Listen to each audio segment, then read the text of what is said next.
Everybody good to get started here? Yep, just hit record. So, where we last left off, you guys had deployed on a fun mission with Zumir and Kabok to go help out Ifgroth, which was a small elven city in the Labyrinthine Grove.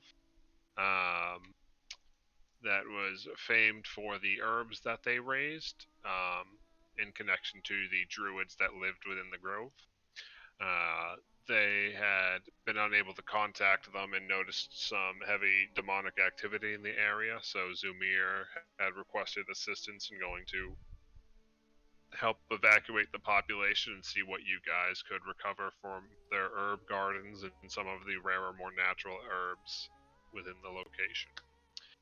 So after you deployed there, things seemed somewhat alright for a while as you were approaching the city before you were ambushed by these uh, wolf-like creatures that looked like an amalgamation of rotting flesh and iron barbs.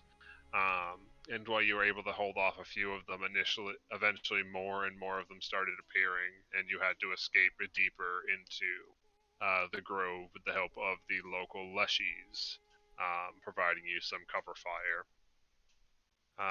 You stopped in the city for a bit and met up with the leader of the town, a leafy leshy by the name of Crinzo, who got you a little bit up to date on the situation, letting you know that most of the non-leshy population had fallen ill, and he had some ideas about what the possible causes could be, but he would need time to investigate further.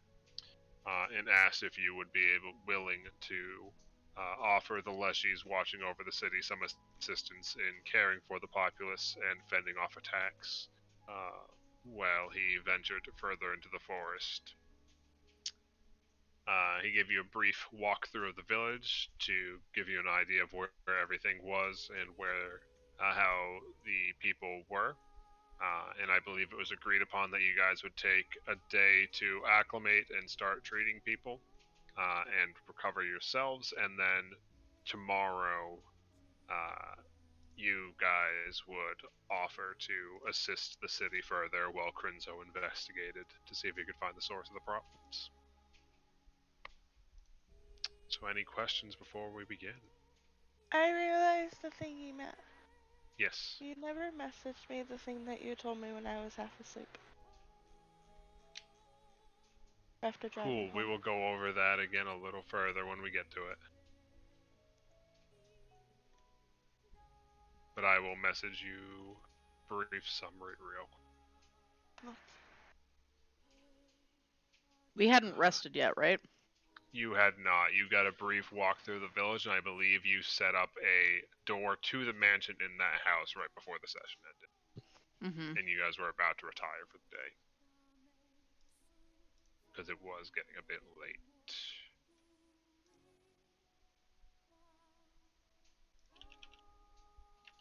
Were we gonna do checks first? I forget. You could probably do a little bit, but it doesn't look like they're physically ill. It looks like they're under the effects of some sort of disease, Gotcha. which usually requires several hours. I believe the medicine check for treat disease is 8 hours. Yeah, I think that's what we were talking about. We had just gotten done talking to the elder, and I was gonna tromp off and take a look at people after, and like patch you guys up and stuff. Like, you're free to get a rough idea of the situation tonight, but I don't think there's enough daylight left unless you work late into the night. Yeah.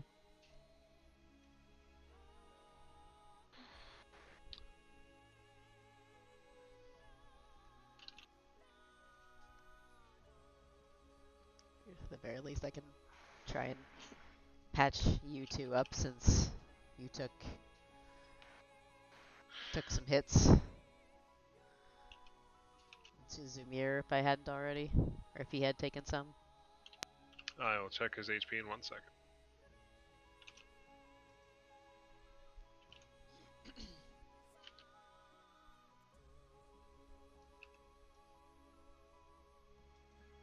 If Mika goes for Tomas be like, nope, Maya needs it more than I do. Oh, that's right. I knew Maya had gotten taken hit pretty hard, so Mm. she'd be on my list as well. Just basically kind of patch everybody up a bit before kind of taking a look around.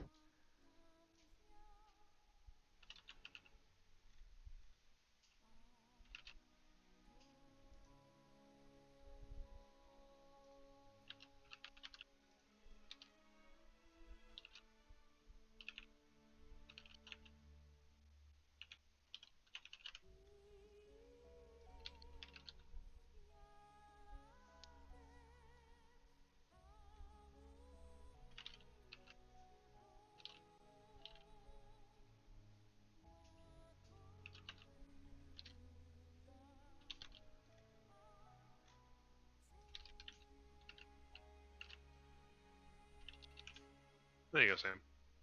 Thank you. All right. Zumir is a little roughed up. Okay. So I mean, I can treat up to 4 people, so it'd be like whoever, probably like, honestly, Maya, Zumir, Reese, and Tomas. Sure, that works. Let's do what uh Probably help if I DC brought the cat. DC 30 medicine check, I guess. Go for it. Bah. Hey, we like those. Yep, I'll take it. That's going to be 4d8 plus 40, I believe. Let me Okay. check medic. I always forget the modifier. Yeah, I've got so many different things that I edited it now that I can't. Actually, I think I wrote down at the beginning of my notebook here. 'Cause 10 HP extra, so I have 4d8 plus 30 is the master roll. I think that's the 30 DC roll. 30 DC roll is normally 2d8 plus 40 for you. Uh, With a critical, it becomes 4d8 plus 30. okay. I Plus thought with the 40, I thought sorry. with the gloves I had written 4d8 plus 15 Oh, as the base. 4d8 plus 30 is the master roll. I forgot about the gloves. Yeah, We have so many fucking modifiers. I One know. sec. Gloves. Healer's gloves.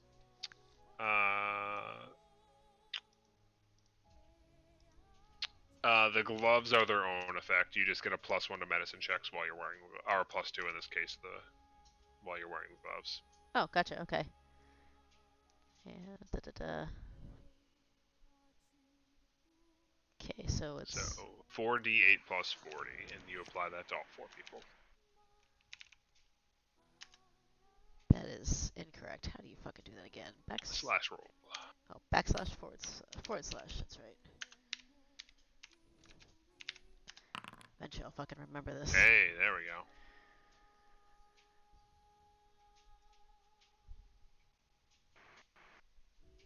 Alright. Alrighty. Y'all get some points. The fact that I'm still 8 points down after healing like 60 points hurts me. Mm-hmm. Go. Maya gives a couple chitters and chirps and nuzzles your hand. It looks like she is back to perfect health. Awesome. I applied the healing to you as well, Tomas. Yeah. So, you guys take the 10 minutes for Mika to patch you guys up to either full health or near enough to it that you're not bothered.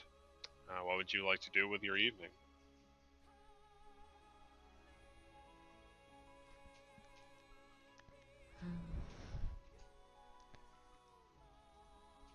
Reese is gonna look over at Zumir. Hmm? And he is going to eye him and then say, by the way, you're welcome to sleep in my mansion tonight if you'd like. It's comfy. How did you bring a mansion? Magic. Oh, that makes sense. Mm-hmm. He just smiles at that then. When I'd I like made to it, I take you made up on sure. that offer then. Good. When I made the mansion, I made sure to give you an extra large bed. That was probably a good idea, thank you. He's so soft and pure, I can't do it. Um, did you make a room for Kapak too? Yes, though I wasn't really sure what to put in it, so I put like a weird grass bed and some dirt. Yeah, as long as he has something to root in, I think he'll be happy. Okay. Isn't Kapak trunked over by the lake right now? Last you saw him, he was. Who wants to go invite Kapak? I mean, I can go pick him up. Thanks, Umir.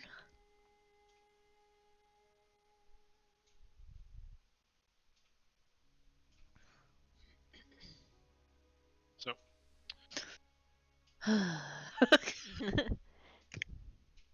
God. It would be funny if Kapak disappeared behind me. Be like, who's going to find me? Reese would have died. He would have had a heart attack and just fucking died.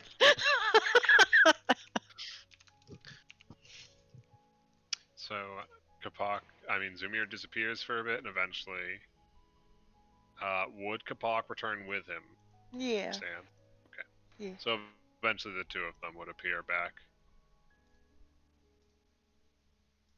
Yeah. Is there anything you guys would like to do in the village for the rest of the evening, or do you want to retire? Should we check around and get any information? Do we need any information? Place is weird. Well, I wouldn't mind checking in on the sick, but it might be a good idea to check with the ones who are guarding this place if they know what we've. I mean, if we're wanting to defend, maybe knowing when they come, how many come, where they come from, anything like that. Yeah, that might be good. That way I can anticipate the next time I get skewered. Well, I mean, it helps. No, it's fine. I enjoy being a pincushion. We should go.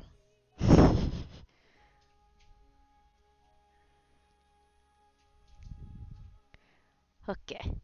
I guess we're checking in with the guards. Yeah.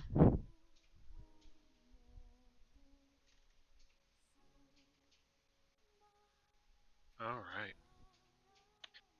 So, you guys eventually managed to find some of the leshies guarding the tree line who turn towards your approach. Most of them turn around in place. Some of their heads just rotate 180 degrees as they wave at you. Reese just under breath, like, instantly regret this idea.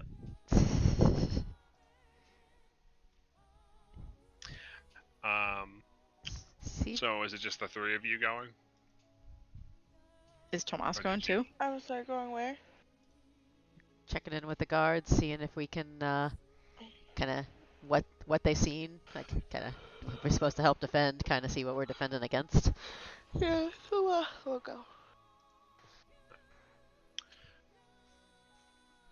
So, as you approach, some of them start making like clicking, clunking noises, and the sounds of like air whispering through the wind, air whispering through the holes in their faces for a moment before one of them speaks up in Elven and going, "All right, you all don't speak that tongue, probably. What can we do for you?" They spoke in Elven? Yes. Reese is going to look at Tomas. Oh, they're Racist just languages. asking what we can do for them. What? Mika has no clue what they said in Elven until he spoke in Common, so.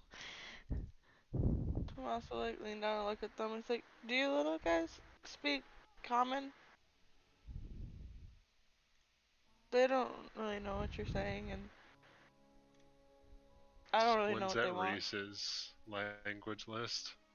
Reese does know Elven. He just Yeah. doesn't want to talk to Leshies. Oh my god.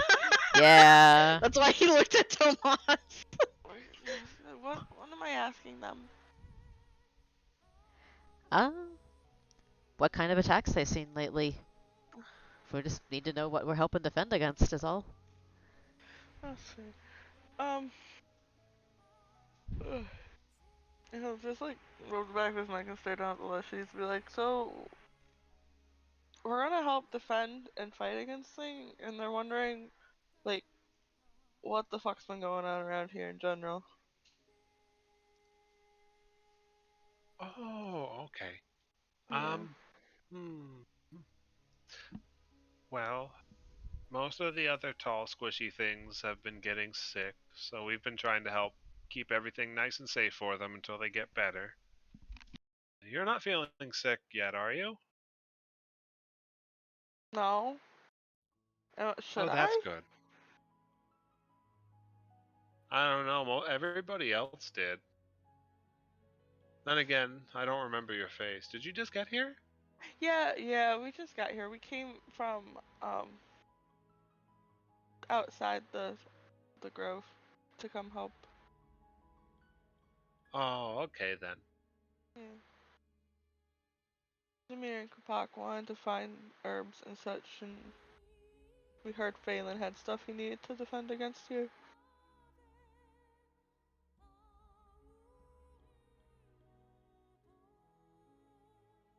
How long have you all been here?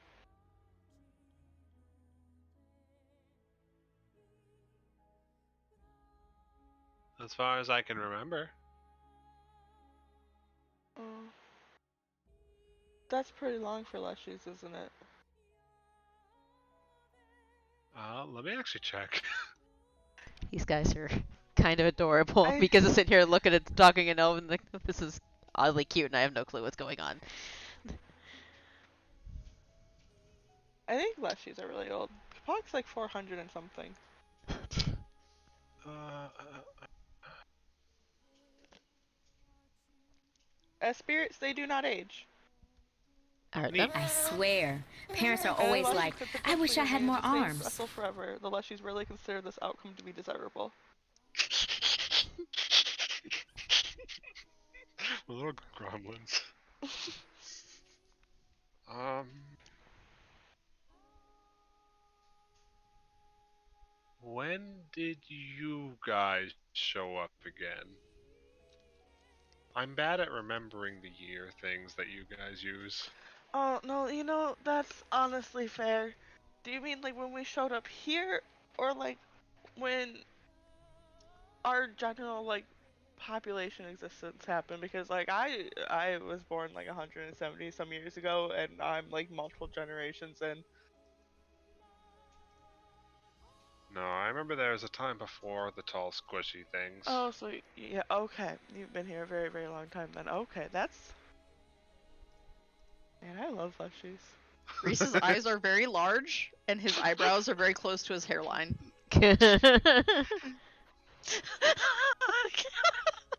Oh no, is your friend feeling sick? It looks like his face is stretching. No, so, Reese is gonna cover his face. no, so, like, the only Leshy he's used to is Kapak, our friend, and Kapak likes to, get really big and murder things. It's kind of frightening sometimes. Also, if he ever hears anything about you trying to harm nature in any way, he gets very threatening and just says bark at you.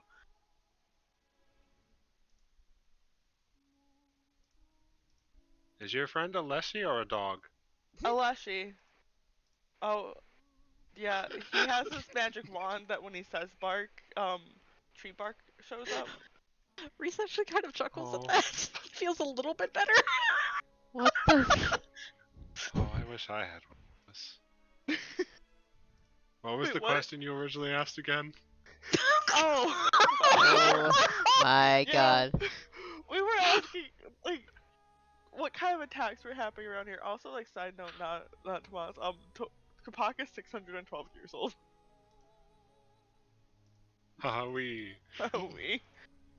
And also, like, yeah, we're just trying to figure out, what what you guys know about what you're fighting against.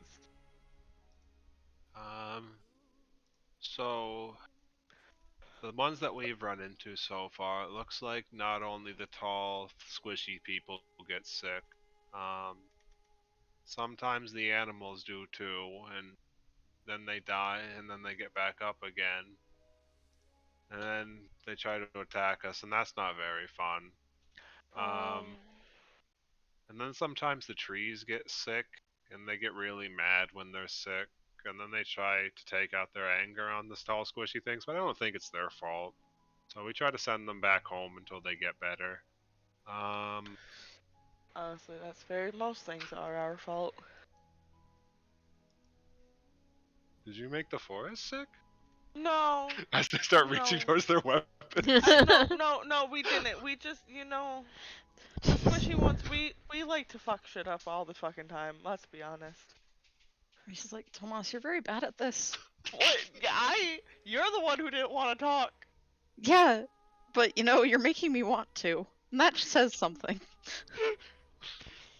Oh, well, I guess if you didn't make the forest sick, that's okay then. Everybody No, makes mistakes. we're here trying to protect the forest. Okay, then we're With friends. you. Yeah. Uh, do you know how often this area gets attacked? um, Usually every couple of hours to every day or so. Depends on how many wander our way. Most Oh, of them we can keep out though, but sometimes Grinzo has to help. who He's is really strong. who is Grinzo? Quinto was the old elder. Oh, The I The heard elder. Grinzo. That's why I was like, No, I made a series of rhyming brothers. that sounds like shit I would do. So I wouldn't judge you if you did.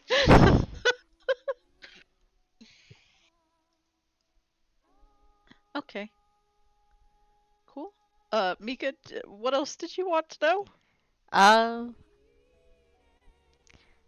I mean, I don't know what they've what all you two guys have all what you've all been saying, but pretty much just how I don't know Oh, how often Reese they've. will just Reese will just relay what has been happening.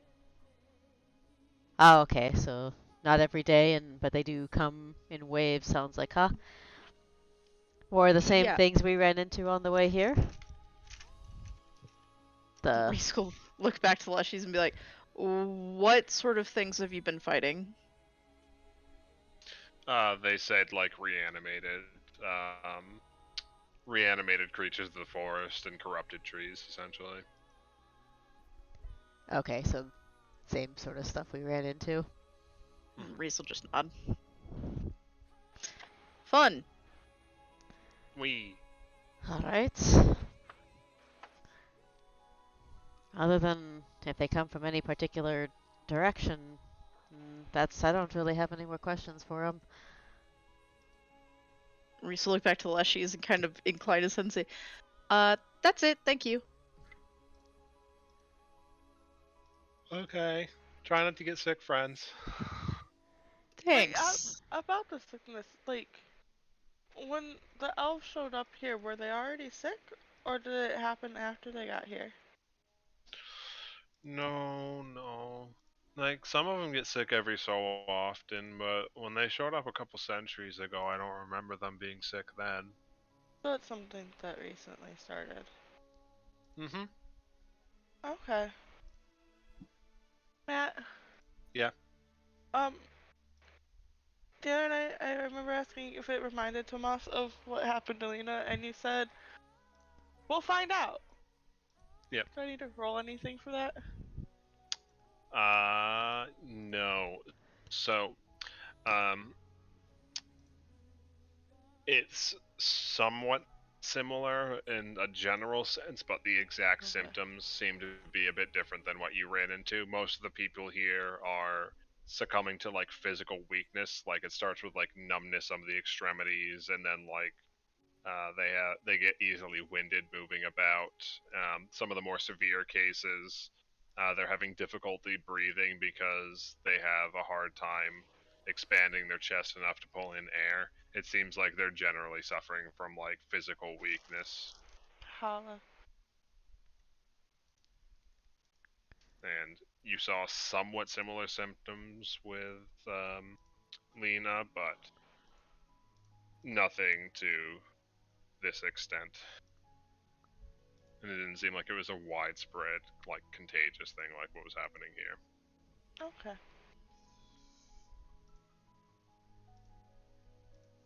Not gonna be that mean.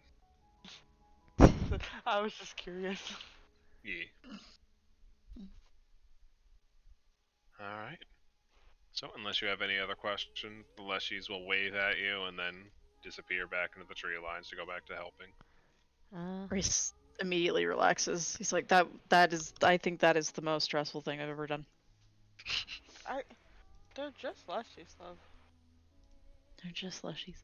You know what? What? Reese is just gonna walk away. Head back towards the mission. Okay. Oh, okay. He's not real happy about talking to them, is he? Apparently, Kapak has just really, really traumatized him. I mean, can still hear you. Yeah? Am I wrong? Partially. I mean, I did see one of them open their heads and pull out a quiver and a bow. Listen, if you had extra space in your head to store shit, wouldn't you? No, I wouldn't, Tomas. I mean, I could see that being useful, but Right? I, Like, imagine. I like my imagine- head the way it is, and Okay, I but like, find it unnerving. Okay, no, that's it. Imagine Shino being able to store like bombs and shit in his head, and he just pulls it out. That would also be unnerving and also terrifying, Tomas. I thought that would be kind of cool, but Do you I want? see Do where you you're really? coming from. Do you really want Shino with more bombs? Do you really want that? Is that something you want, Tomas? I mean, as long as they're not directed at me. You know, at least 50% of them would be. You know, it's already 50%. Oh God. I just find them unnerving. That's it. That's it. That's it. I have nothing against them. okay. That's just... Yeah. All right. Oh, that's all we're gonna ask them about. I'm gonna go make the rounds. The rounds? Well, there's sick people, and I'm not too tired yet. Wouldn't mind taking a look. Alright. So, if you want to make a general check on the village for how they're doing and what you can do to help, give me a medicine check. Okay.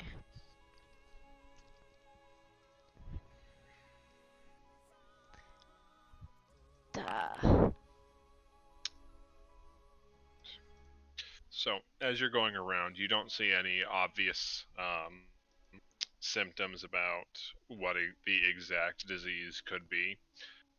It's the same symptoms I mentioned earlier as you try to examine a bit more closely. General weakness, numbness of the limbs, difficulty breathing in the more advanced cases, inability to stand or move about or do any sort of strenuous activity in some of the more moderate to advanced cases. It doesn't line up with any of the diseases that you know of, so you're not sure that you'd be able to like cure it, but you might be able to with enough time properly help reduce some of the symptoms that people are going through, either in the mild or severe cases. But the severe cases would be a bit more difficult to manage, if only because the fact that you'd have to get however many you want to treat in a single day, and a close enough space that you could easily move between them. Great. Okay. Yep. So if you want to treat the disease a bit tomorrow, you can. That'll be a total of like 8 hours of activity, though. All right. Sounds like a plan, assuming the night doesn't go too crazy. So. Yep. Right. So, and the plan was to go into the mansion for the night. Well, Reese certainly is. And the option is open to pretty much everybody in the party. Do they say that the attacks tended to come at night, or? No, it didn't seem like there's any specific timing to it. Okay.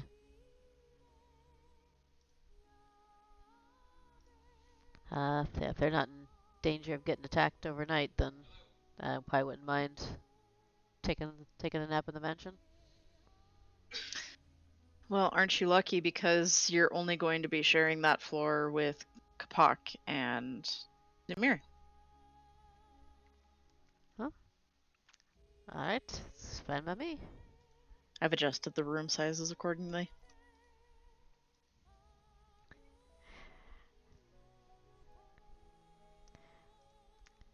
Well, I'm not needed here anymore. Lead on.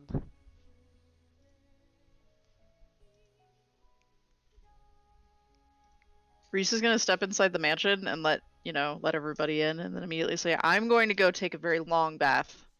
I think I've earned it today." Yeah. I'm gonna go talk to Kabak about apparently being an angel this entire time. You have a good bath.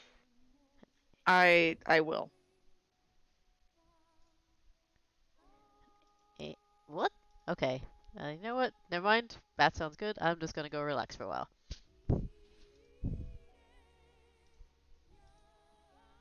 Reese is gonna Alright. go relax in his personal bath. Hell yeah. I'm gonna go RP with myself. That's fine.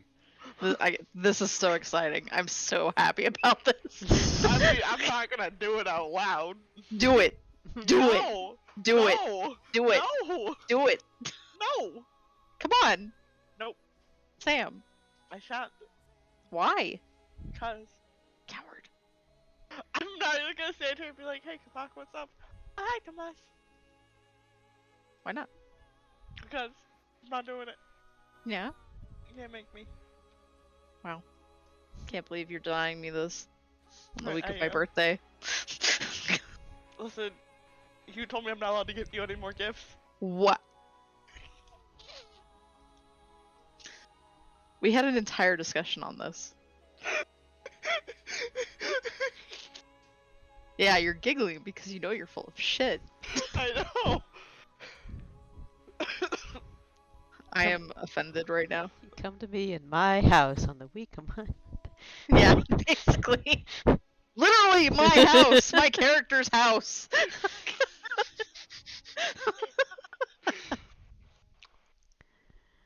Oh dear. Anyways.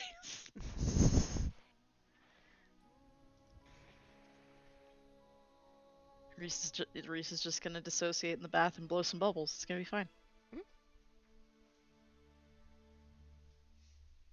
Oh yeah. Hell yeah. Drop some bath bombs in. Feel real good Yeah. about yourself. Not a bad day. He might eventually, go and grab everybody for dinner at least, because he can make whatever anybody wants. Except Kapak, I guess, because Kapak eats sunlight. Sweet, delicious sunlight. I don't know if I could make that as part of a meal. I don't think it counts as food. I think you had talked about last time if you could generate light inside the tower. Did it actually count as sun time Yeah. for him or not? Just shrug. Placebo. Yeah. I think he can eat, but he doesn't have to. Is that sunlight's a side option?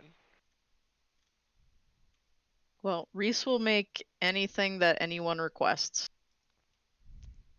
Tomas and including Kabak. alcohol.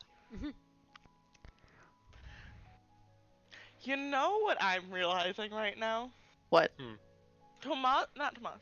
Like, Tomas is a vegetarian, but I feel like Kapas would be the opposite of a vegetarian. That's terrifying. A That is carnivore. so fucking terrifying. Because, no, but think about it. He's not gonna eat plants. In Sam's universe, Sam. plant eat you. We eat meat. And are made of meat. Yeah. Kapak is not made of carrots. I mean, Hey, you sure? Have He- you asked him? He could be. Sam, I swear, he is not made of an amalgamation of every fruit and vegetable, okay? Reese just calling from across the room. All of these plants are cruelty-free. They're magic. Oh, that's good. I don't have to break anything then. Thank you, Reese. Oh my god. This is Kapak finger painting on the walls with dirt. Jimmy, look at this one. And it's like a picture of all of them together, like a rainbow, but it's like dirt, so no color. This is like, I hate it here. He's 612 years old. Yeah, I know. Reese is learning these things and is like, this is terrible. This is my worst nightmare.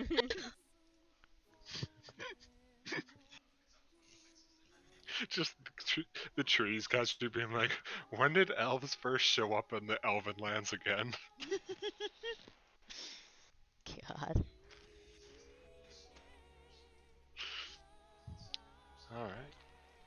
So you guys have anything else you want to do during the night, or are we good to swap over to day 2? Tomas will eventually sneak into Reese's room.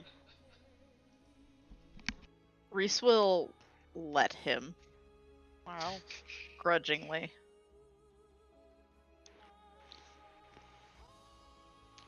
But he's gonna make sure that Tomas sleeps on the side of him that is covered in wet hair. Wow. He's fine with that. The literal yeah. cold shoulder. I forgot that Reese was fucking Merlin and had like body length hair. Yeah, Fucking he has Merlin. since the beginning of the campaign, actually. I know, I always forget it though, because of the way your fucking image is cropped. Bless his heart. Alright. So, you guys wrap up and hang out for the evening. In the morning, you all wake up to a fresh day. Reese coming downstairs to eat breakfast. This is my favorite spell. What, the breakfast? The mansion. Oh, okay, okay.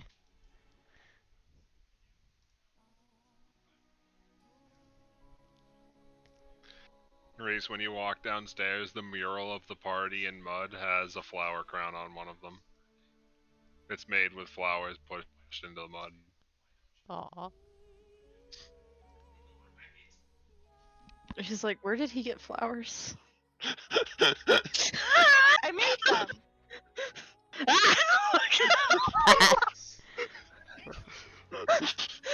See, like this, he's gonna close his eyes and think real hard and a flower's gonna pop up on his head. That's amazing. That's great, sweetie. That's great. He's gonna pick the flower and hold it up to you. Reese will take the flower. Thank you, Kapak.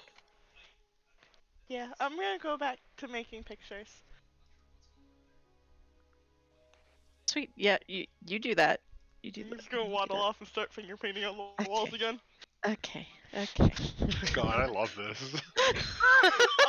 I just read the most amazing thing about leshies. Oh God. Oh no. Their genders are determined by the spirits that inhabit their bodies, but they tend to gravitate to like plant bodies that match their genders. And they literally it's their genders whatever the fuck they feel like. I just imagine you asking like, Kapak, what gender are you? And he's just like, what's that? You know, that's funny because Reese has not internalized that yet. He's like, you know, I'm glad being who I am right now. I'm not gonna think about the rest of it. Yeah.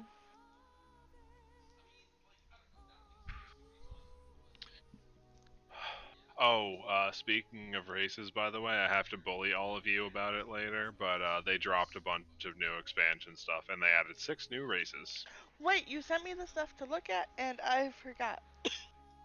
Do any of them pertain to my character?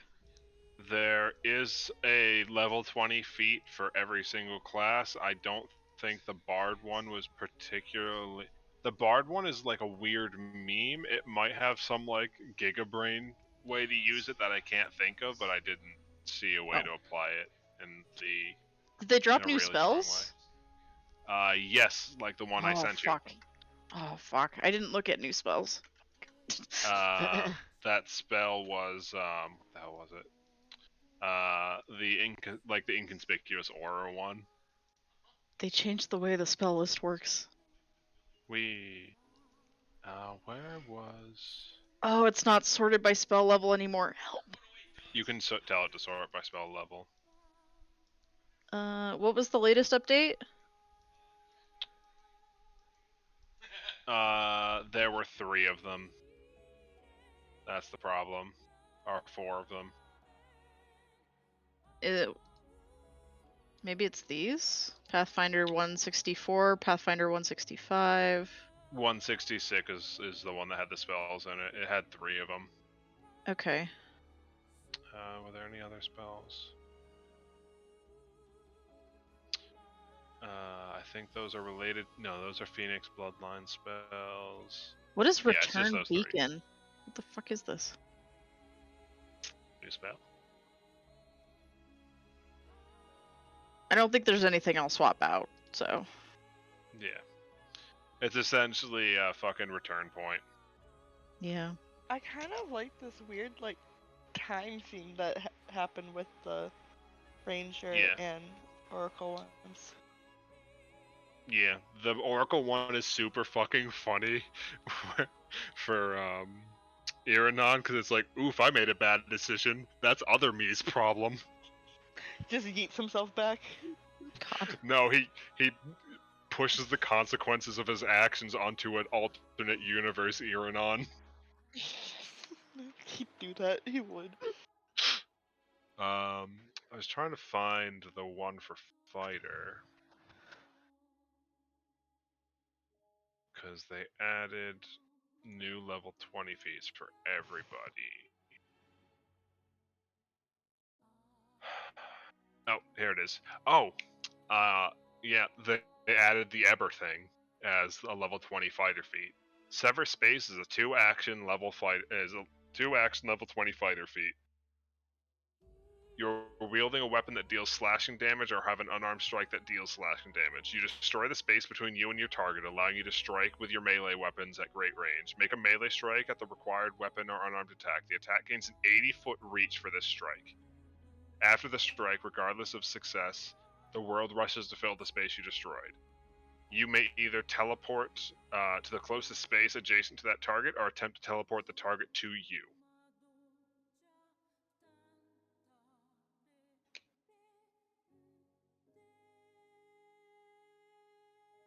God. Also, Sam, I will warn you, and I'll warn Avrix as well. Anati are spider people. Luckily, I don't have pictures for it yet. Oh, okay. Yeah. Yeah, he'd want that warning definitely. Mm-hmm. There's spider people. There's like abstract space rock people. There's gnolls.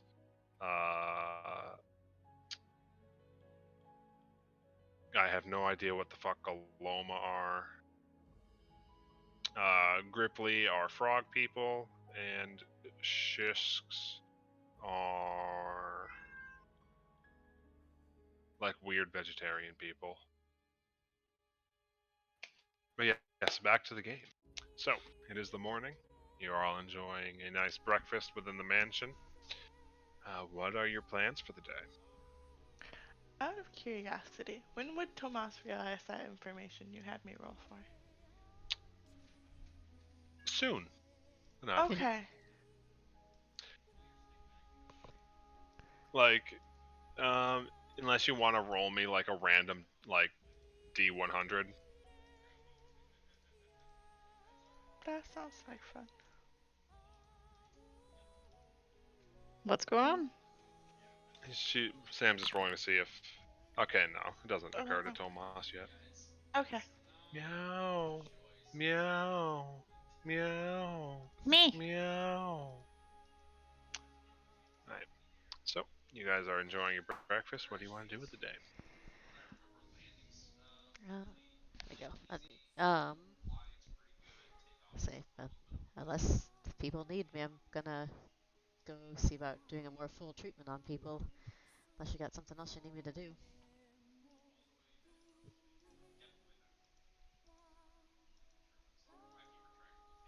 Nothing I can think of. Not have at it, Mika. All right. Figure I can be at least somewhat more useful there.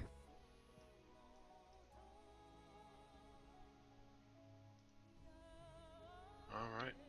So, Mika, you have the day to try to treat the disease that's going around if you would like. Do you want to focus your efforts on a single household, on a couple of the people that have lighter symptoms, or a couple of people that have the more severe symptoms? Because you can still only treat 4 people at a time, unfortunately.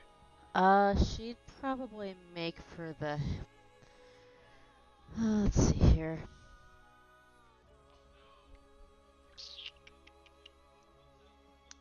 She'd actually probably head for the ones with the worst symptoms. Try and see if she can dial some of that back. Okay, just be aware you would need to move some of the people because they're spread out over a couple houses. So you need to move them to a centralized location to effectively treat 4 of them. Gotcha. Okay. Yeah, she's gonna see if she can see if that's a doable thing to do.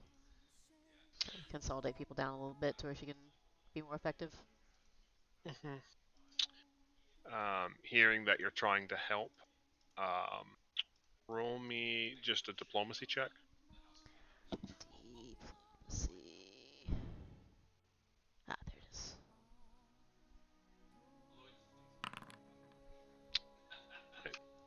Not too bad. So, it takes a little bit, but eventually you find one of the houses is willing to um, help move some of their more sick people over to their neighbors, so you can treat um, their so you can treat their grandmother, their father, along with the neighbor's mother and one of their sons who had started having some pretty severe symptoms. So after everybody is moved over, I would like you to make a medicine check for me, Mika. Sorry, it was muted. Alright, medicine check.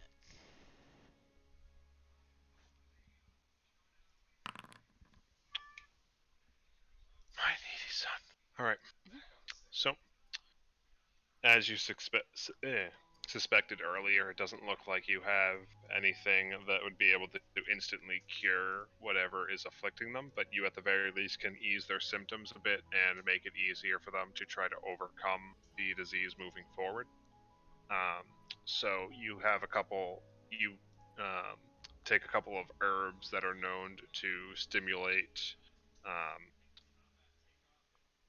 physical wellness, get the blood flowing again, relieve symptoms of numbness and exhaustion.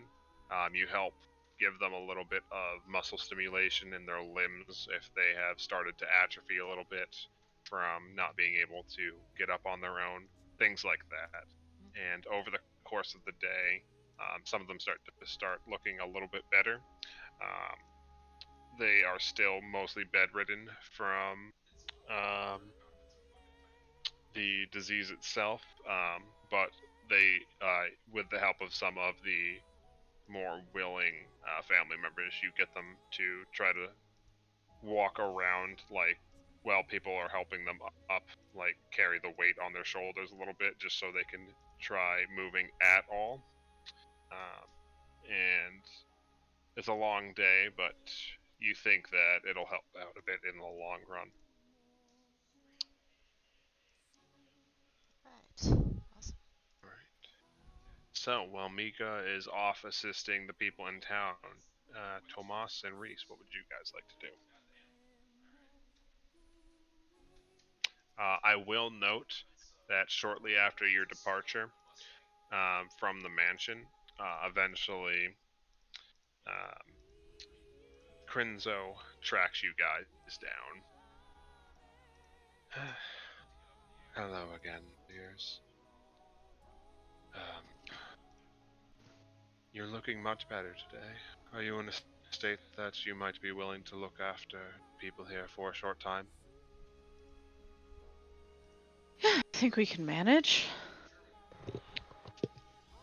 Good to hear. It seems that luck was on my side, and one of my acquaintances was accompanying you. Though I can hold my own to a fair extent, just to be safe, I've asked Kapak to join me on my stroll through the woods. I have some ideas on what could be causing all of this, but it doesn't hurt to have somebody competent at my side. Matt, Yep. would Kapak know, like, Crinso's general skill set, like what class he is, type of thing? Yes. Is it Let just, me. like, more magic-y person? The closest. He's kind of like a cleric champion hybrid, would be the Okay. closest. Kapak's just look at Crinzo and Leshy. He'll pop Ankle Biter out and just grin at Crinzo and be like, "Someone's gotta keep you from being killed." That's the spirit. Won't do any good if we figure out what's going on and we can't make our way back here. I But I'm I sure have between the two of us we can manage. I have some new things to show you. I think you'll like it. Or you'll be like the others who lecture me that are like, "Oh, being a barbarian doesn't suit the Leshy ways," and I'm like, "But I like it." No, you always seem to perform well enough, dear. I wouldn't dream of it. That's good.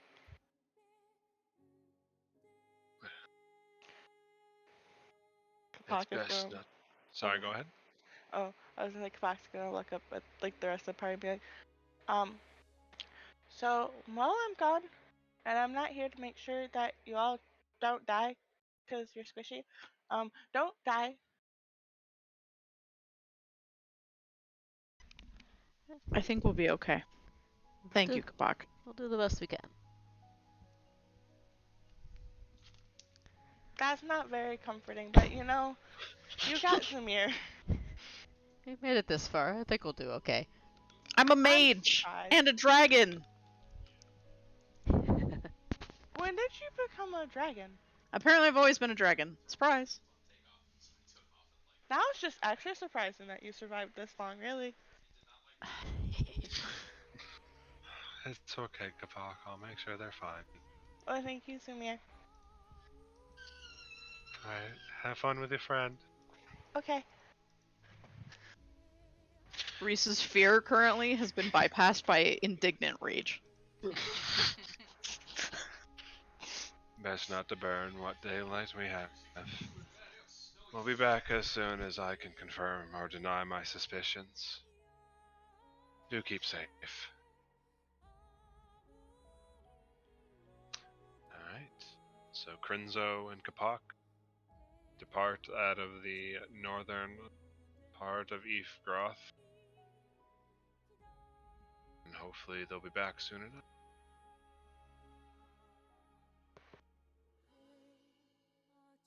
Alright. So, back to my original question. Reese and Tomas, what would you like to do for the day Fir- while you're First, waiting? Reese is gonna grumble and say, "I think Kapak's trying to pick a fight." I would lose, but I think he's still trying to pick a fight. I think Kapak is just really old and doesn't trust our general ability. Also, you know, it's Kapak. I don't know if they understand the concept of mortality. Like, we might just die and they think it's just because we're weak.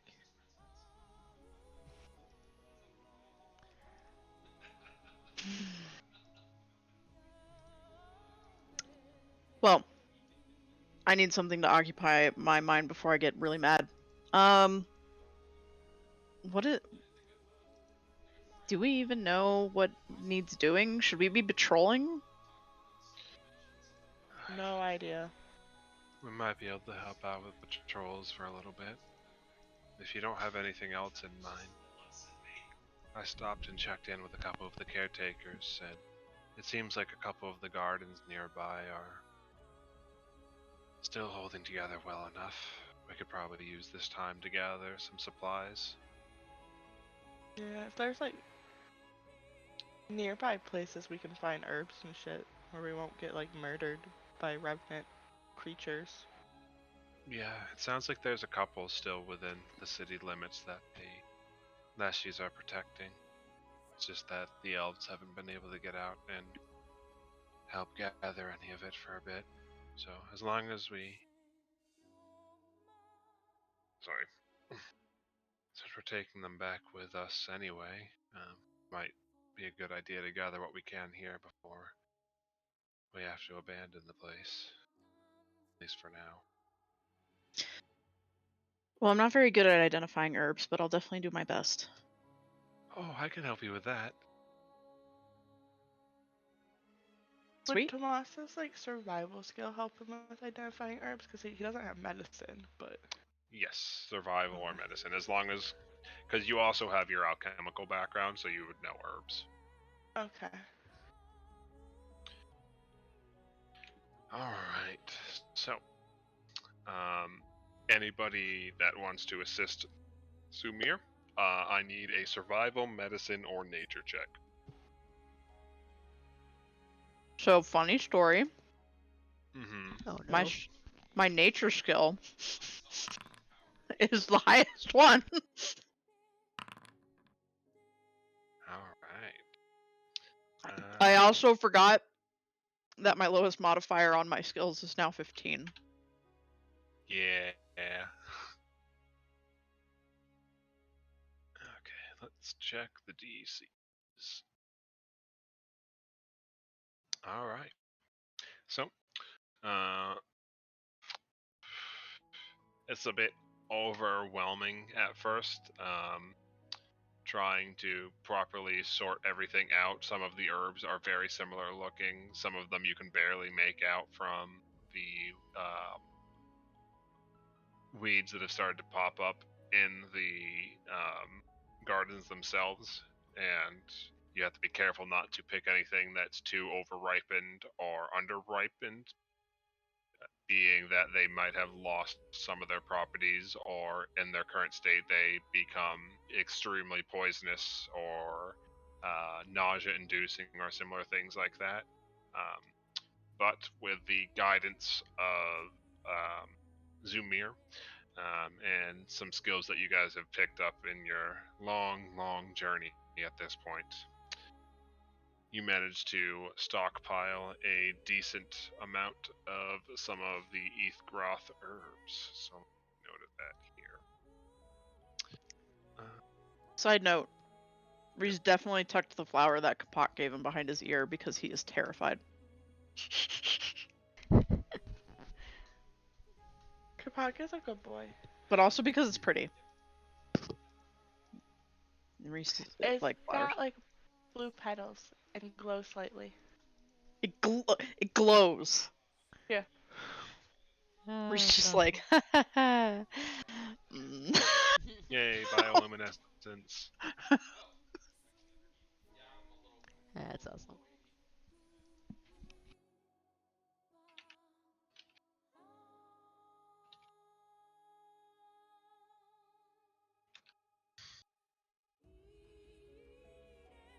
I Are there have flowers in magic. the garden too? What? Oh, go ahead. Mine No, was a you go side ahead thought. first. Oh, I was gonna say I have magic Kapak going to Zumir one day and be like, Zumir, why does Reese not like me? Don't do that to me. This isn't my fault. So if there was anything like that, it'd be more like wildflowers. That's fine. Mhm. Reese is just gonna pick a few and like put them in his hair. Yeah. Cause he's a gay bitch. Yeah, so stuff like snapdragons. All snapdragons. Yeah. Queen Anne's lace, wax flowers, that kind of stuff. That's fine. He's just gonna put them in like the weaves of his braid, Yeah, a bit so he extra. can be flowery. Mm-hmm. Alright. So, you guys spend a bit of time. So with Zumir assisting, you manage to get 3 satchels full of various herbs. Most of which you haven't seen before in AV's stockpile, which is relatively surprising. So your rough guess is either they're hard to get a hold of, or you haven't had a practical need to have her request them, considering the potential costs associated with them. But you do have a decent enough backlog of them now. So eventually, after about 8 hours, you guys take a break. I imagine Reese immediately prestidigitations off any grime or sweat from a day's work. Absolutely, for all of them. Yep. You guys have a chance to meet back up with Mika after she's helped stabilize some of the sicker folk in town. And you can take a little time to grab some lunch, or you start hearing rustlings on the perimeter of town. Well, that sounds like an odd one. Man, I just want to finish my sandwich.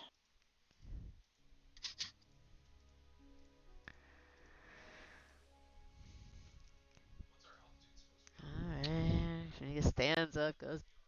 Yeah, sighs. That's the point the story has gotten to, where all the heroes are just like, ugh, did you wait 5 minutes? No. Tomas is like fletching new arrows. He's like, fuck.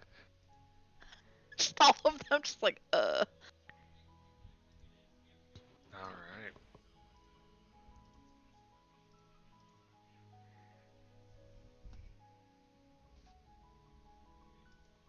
So, as you guys head out towards the source of the noise, you can hear the sounds of fighting as the Leshies are holding off a large number of beasts, but eventually you see one of them thrown through the air and disappearing into the bushes where they land as several of the creatures break through the defensive perimeter and start heading towards the village in your direction. Let's prepare for combat. wee.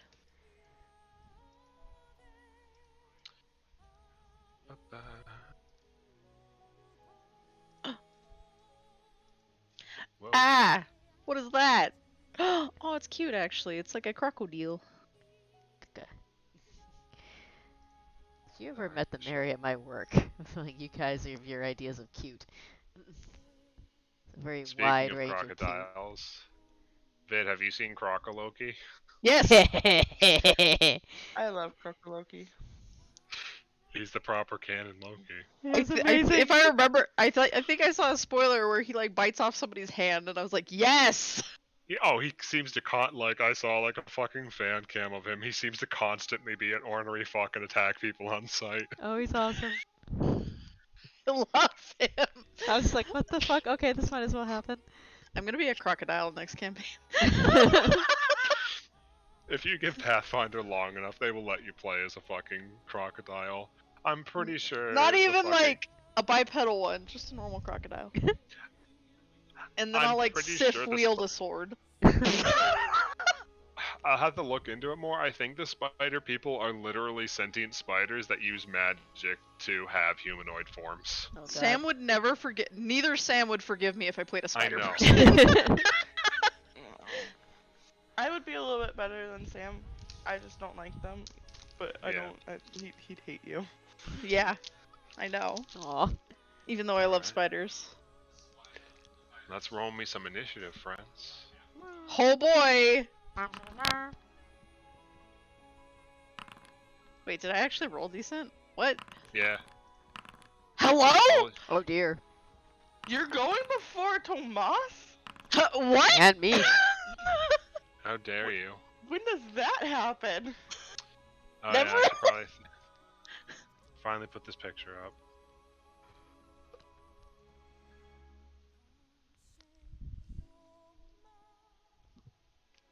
It's less Crocketry. cute with the legs. Crocketry. It's a lot Ye- less cute with the legs. The token We're up has to the legs, tree. it just shrunk.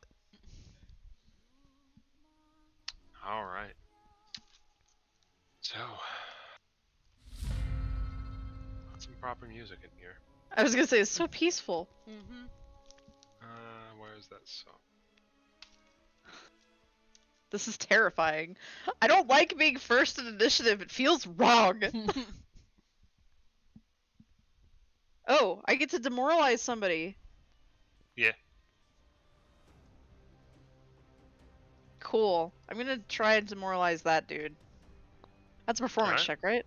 Performance check? For Wait. you, yeah. Oh, for yeah. Ugh, that's really bad. Reese sprints into combat. He's like, he like starts preparing, and then he's like, "Wait, where's everybody else? Oh God!" It's a fucking because he rolled too high in initiative. He starts doing a battle cry and then he's like, guys? Feel free to shuffle you guys around a little bit. You can be as far up as Mika and as far to the left or right as Maya, It's paused. and you can I go up can't to move. one square back. Thanks. You can't move a square back? Yep. I guess I'm gonna stand there. Because I'm first. We're gonna roll with it. I'm gonna get my ass beat. It's Hell yeah. okay, Reese is trained in melee now. All right.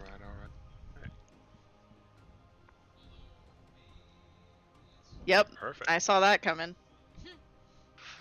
So, this boy is going to take the opportunity, seeing you have a little bit of hesitation as you sprint into combat. And it's going to open up by... Whoops. Oh, I forgot to reset my stuff. Let me get my HP back up. Could you?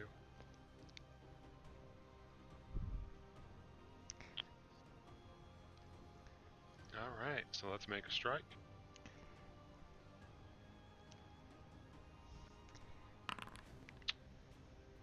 Alright, that is a failure.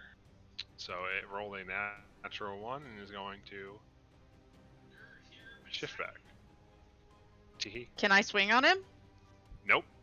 No attack of Bitch. opportunity on those. Or not Bitch. on that little barb of theirs. Yep, it strides up to half its speed without triggering reactions after making the strike. What a piece of shit. Oh yeah, they're fuckboys. But it's your turn now. So I don't have an extra action, but they're grouped up super nice. Mm-hmm. So I'm gonna inspire courage, obviously, Yep. predictably. Oh, shit. And then I clicked on something, I Oh. thought it messed with stuff. and then I'm going to Phantasmal Calamity them. That's Alright. nice. That sounds fun. Enough to hit all of them. Because what's the radius on Phantasmal Calamity? It's a good question. Each creature in the area. Why does it do this? Hold on. Yeah, it looks like it was missing a tag. Let's see here. Range 5. What's the area? Let's see.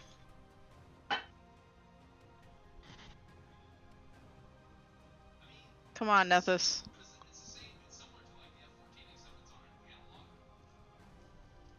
It feels like everybody plays Pathfinder at the same time because Nethys always goes down. It's Friday night.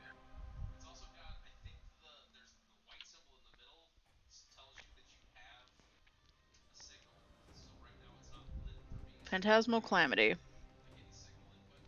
30-foot burst. Okay. That should be plenty. So long as I put it like here, I think. Yeah. Oh yeah, that's plenty. Oh yeah. Well, enjoy your will saves, guys. Oh, I will.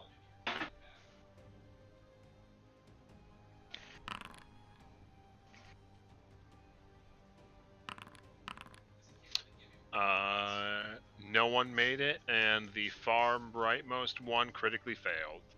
Cool. He needs to do another save. Reflex. Yep. Same DC. Yeah. All right. He is stunned for 1 minute. Get fucked. All right, let's roll damage. Whee. Are we? It's 33 points of damage. That's a good opening turn, actually. Mm-hmm. That's a lot of damage. Which one's done? The one on the far right? Yep. This boy. Okay. All right.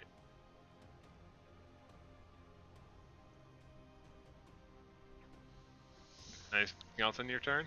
Nope. That is all my actions. All right. Tomas is up. You get the free mark if you would like it.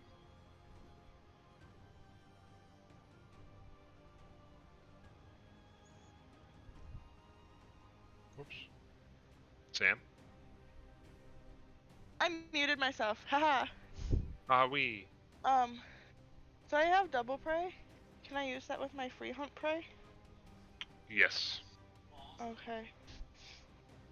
And it's that one. So Tomas is going to hunt prey this big one right here, and the little one in the far back. Alright. Alright, so you and Maya have the effects of hunt prey on both of them. Yeah. And then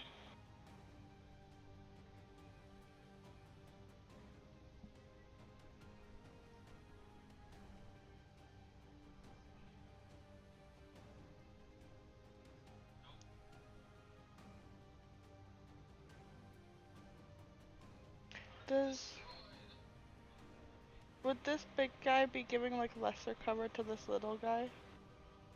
You don't give a shit about that with your bow. I do, because penetrating shot. I just need to know if I can do penetrating shot on them. What's the restriction? Says you shoot clear through an intervening creature to hit your prey. Choose a target that's giving lesser cover to your hunted prey. Make a single ranged strike with the required weapon against the chosen target and your hunted prey. I believe yes in this case. Okay.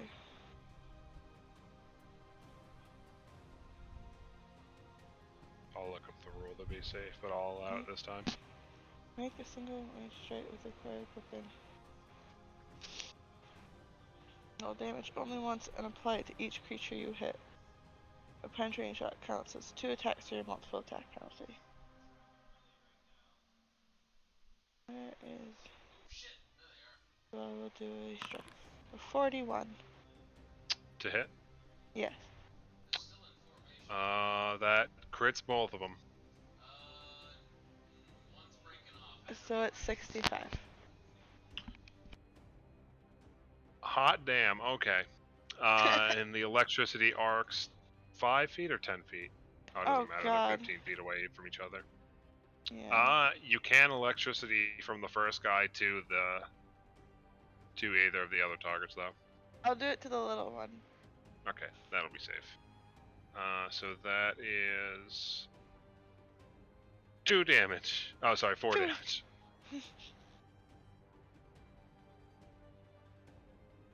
Okay.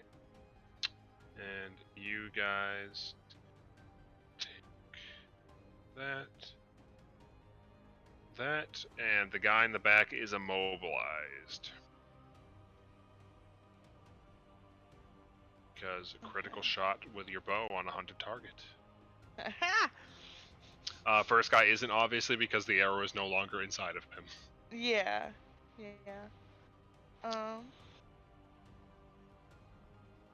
Maya's gonna move here.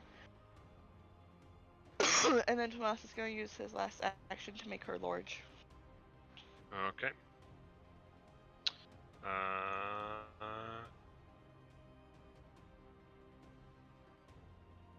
Oh god, I need to upgrade my version. Apparently, it's not in here yet. Okay.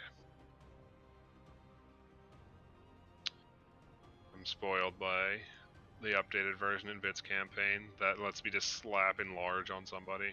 They're 3x3, right?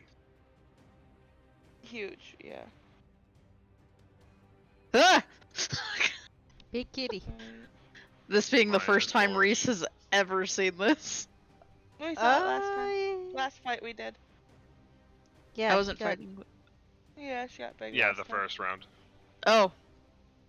I did Or not the realize first that. session, rather. Yeah. Never mind then. Alright. That's it? Yep. Alright. Next up is the big creature who's gonna hiss and swing at Maya, suddenly appearing.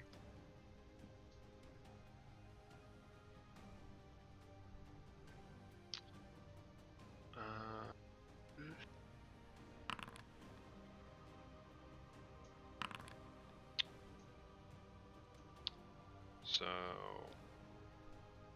one hit on Maya.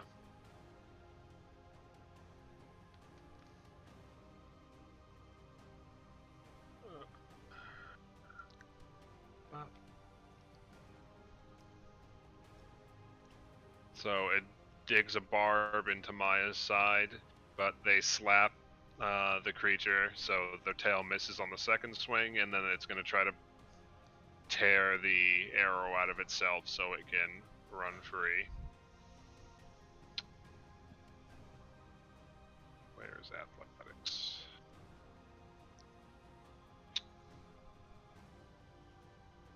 Go to weapons. Critical specializations, there we go. Bow. Oh, it just needs an athletics check. So that'll just be... Let's do it this way. I rolled a natural 18, so unfortunately it is free. But did have to use an action. Alright. Next up is Mika. Alrighty. Question. If Mika moved to here, would she be flanked by the big guy and the little guy? I think it's a straight line through. It's a straight line through? Yeah, they have to be able to draw from... I actually have that open up. Let's see. Flanking. You and your ally must be on opposite side of the creature. A line drawn between the center of your space and the center of your ally's space must pass through the opposite sides or opposite corners of a foe's space. So... No, they can't flank. Gotcha. And they're not technically adjacent to each other, are they? They are. They are? Okay. Alrighty. They're close. They're like they're diagonally adjacent. Gotcha. I keep Okay. forgetting diagonals are technically allowed in Pathfinder Yeah, I wasn't quite sure. and how in that would D&D. work. Alright, so Mika's gonna run on up here, and then she's gonna do a swipe, is what she's gonna do. Alright. So, let's see here. Goddamn Billy. Tomas and Mika and Reese, all of us are just like, how much can we hit at once? Let's do this. I don't have a whole lot of things that let me do that sort of thing. They tend to stay spread out for that shit. I mean, Right. that's Reese's job now in the party. He's the AoE damage. Alright. Reese is just trying to form Tetris around the melee party members. Alright, so I just do a single strike. Are either of these guys, they're not flat-footed, so... But The you do have leftmost guy's flanking with flat-footed. Maya. Oh, left one is flat-footed? Yeah. Okay, but... Because you're flanking. Okay. I'm not sure if I should check the box that says flat-footed or not, because the little guy is not. I don't want it to add to the It'll apply. I'll track it to their AC appropriately. Don't worry. Okay. I'll check it Yeah, then. it's not just like to... you're a rogue. I'll check it then, because I maybe at the big guy and it'll carry through to the small dude, so. Yeah. Alright, let's roll that hit. That'll do more than hit. Sweet. That's a double crit. Oh, a what? Oh. Oh yeah, because You crit both of them. Tomas crit both with a 41. Alright, so let's do this then. Yep, they both flat.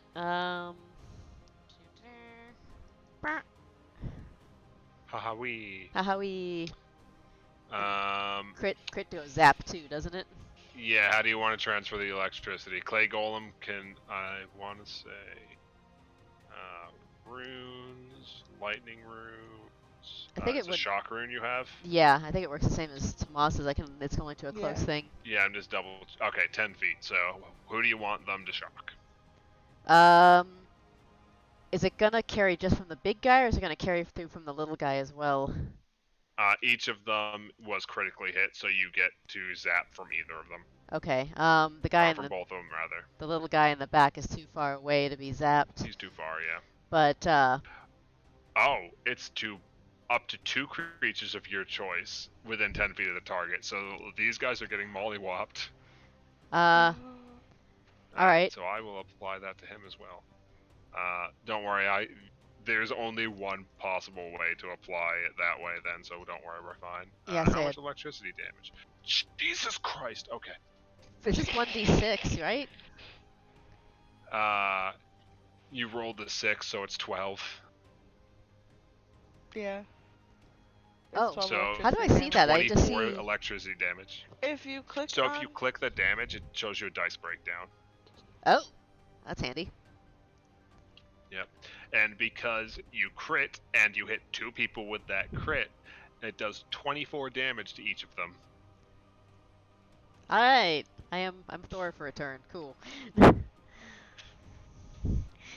Yeah, I'm in the process of stacking up Tomas's damage just by shoving runes onto his bow. Yeah, Because that shit can get crazy.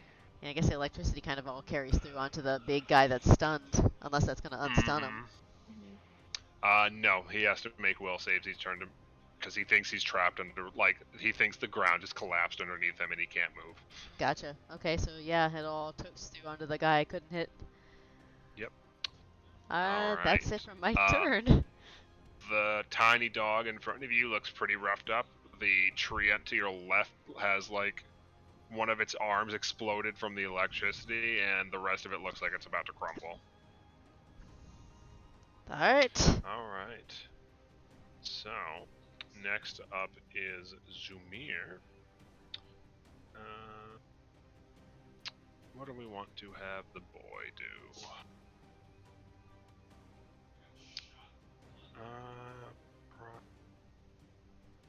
Oh god, spell level. Sorry. There we go. Sorry, not sorry. Oh god. I cannot wait for these tables to go back to the way they were. Okay, let's go with...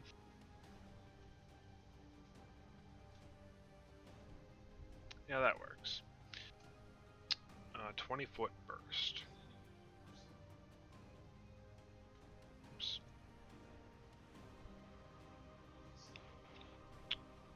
So, oops.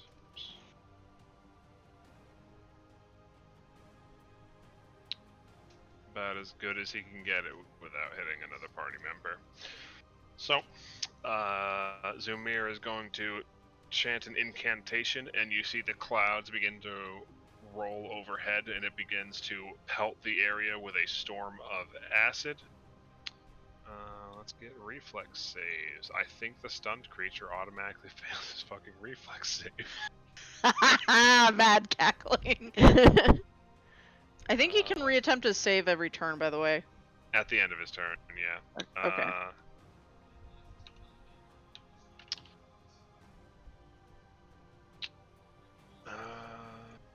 Stun.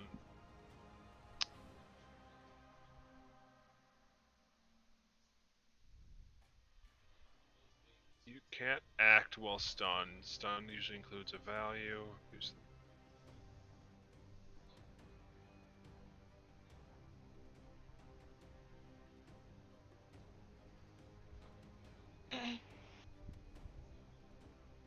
Okay, it doesn't specifically seem to prevent you from rolling it. Which is weird, but whatever. Okay. Reflex.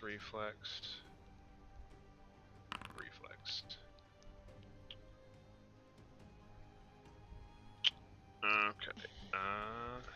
So 2 saves and... Okay.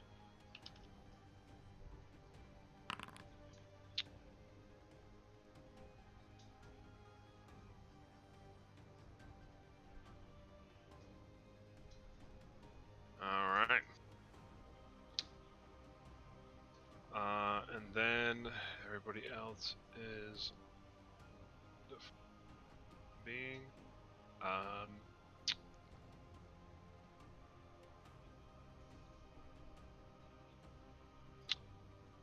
Zumir will just shift up here so that the creature can't run down to go slap Reese out of spite. Alright. Next up at the turn order is the big boy here. He is going to...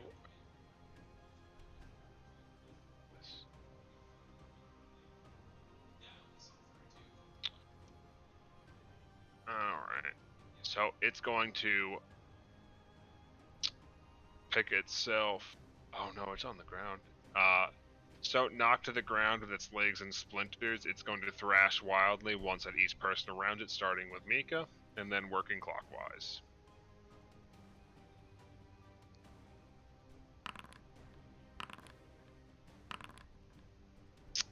Alright. That's a 40 to hit you, Mika. I mean, yeah, I don't think even raising my shield's gonna save me from that. Probably not. And it looks like it hits Zumir as well. So...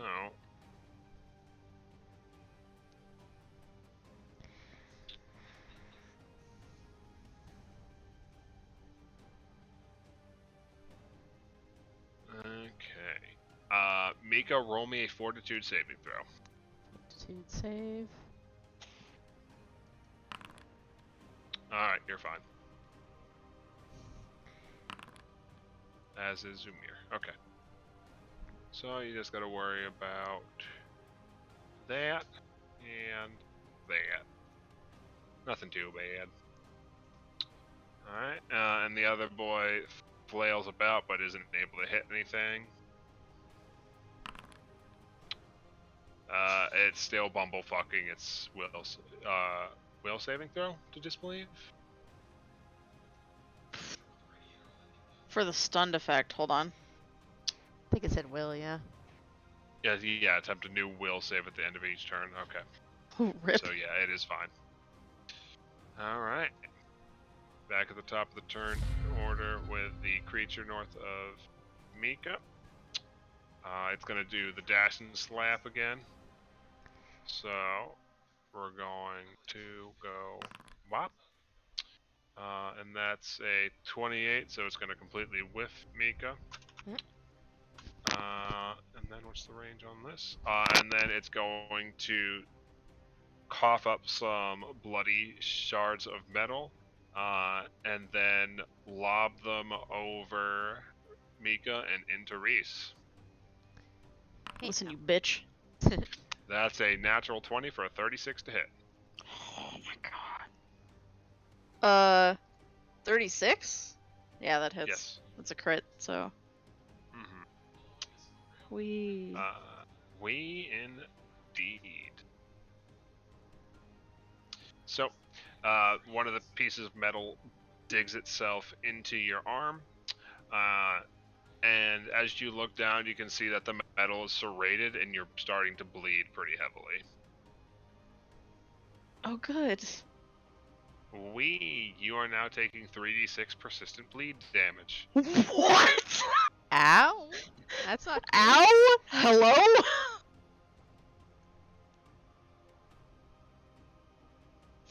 We're just standing there like,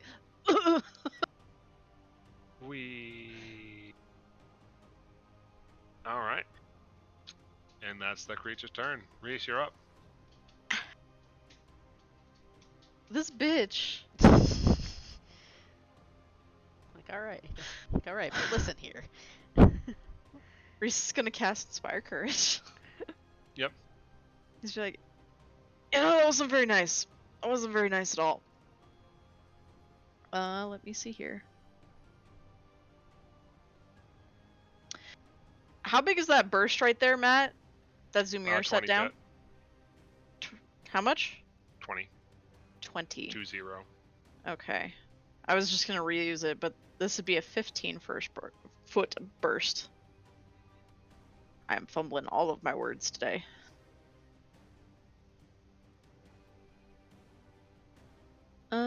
That's a 15. Okay, can you scoot it down slightly, maybe?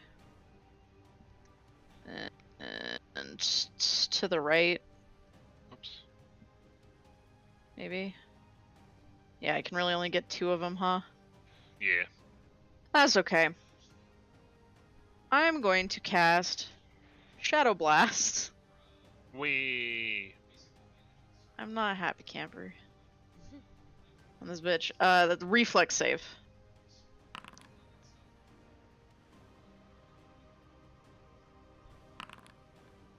Alright. The dog in the back is saved. The stunned boy fails. Cool. So that's 21 points of damage. For full damage. There you go. And that's it. Alright. Tomas, you're up. Okay. So our first action, Tomas is gonna shout to Mika. Mika, maybe if you can oh, you don't have a sword like Wolf. I was gonna say cut through the legs of the plant, but I guess just keep hammering at like his kneecaps. That should get him down, right? Right. And you're gonna get Warden's Boon. So Okay. your oh god, what was Tomas's thing real quick? Not sure I've actually gotten that before. I'm not sure what that does. I don't think usually I usually give it to Lana because she Yeah. has agile. Your multiple attack penalties are instead of whatever it normally is. Oh, okay. Is -3, -5, -6. Right. Yes, -3, -6 instead of -5, -10. Gotcha. Oh yeah, so -3, -6.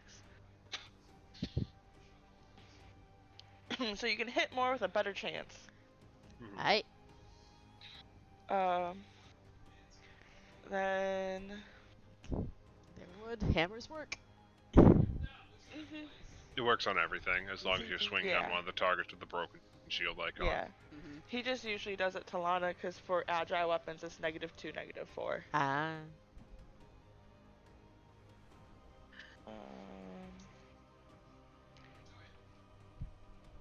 Out of curiosity, would Maya be in the way if Tomas tried penetrating shot again?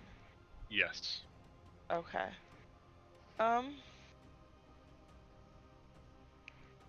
He will start singing then.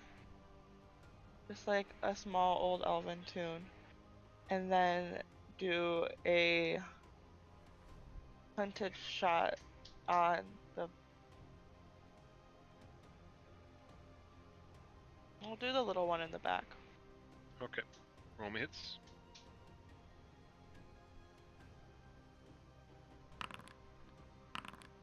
Two hits.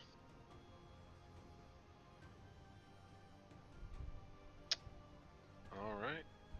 The one in the back looks like it is on the verge of death. Maya's gonna bite that one. Alright, Maya, roll me a hit. Also a hit, roll me damage. 9. Hell yeah, how do you want to do it? Oh, she's gonna, you know how cats do that thing where they grab a mouse and they shake it and they throw it up and then they paw at it and then they keep doing that over and over again because they're cruel? Yeah. Yeah, she's gonna do that. Okay. Maya's gonna play with her food for a little bit as combat continues then. Yeah, she's just a little bit distracted. Alright. Since Maya is covered under your turn, where do you want to move that debuff to? I'll move it to the little one in the back. Alright. Alright, next up in the turn order then is going to be Mika. Alright. Oh, God. And so with the flanking thing, let's see here, because I keep trying to figure out how that works. So the two big guys, is that you said you have to be able to draw a straight line through for flanking? Yeah, they have to be able, you have to be able to draw a straight line through. From like a Corner side? to corner or edge to edge. Oh, okay, so like...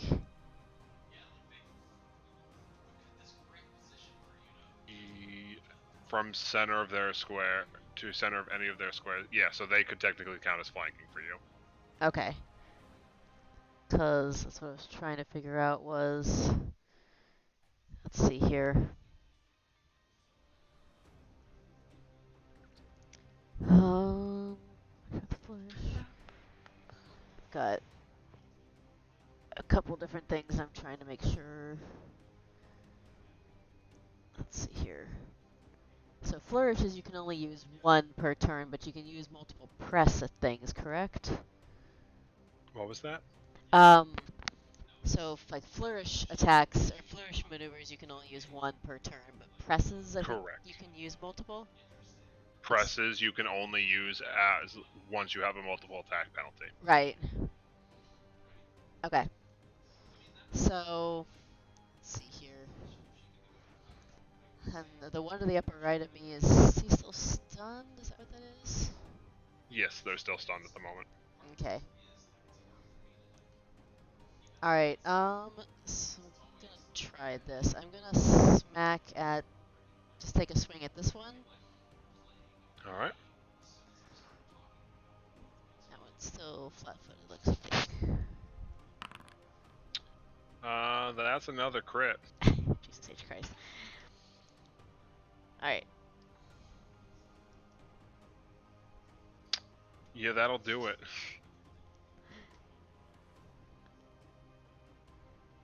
What?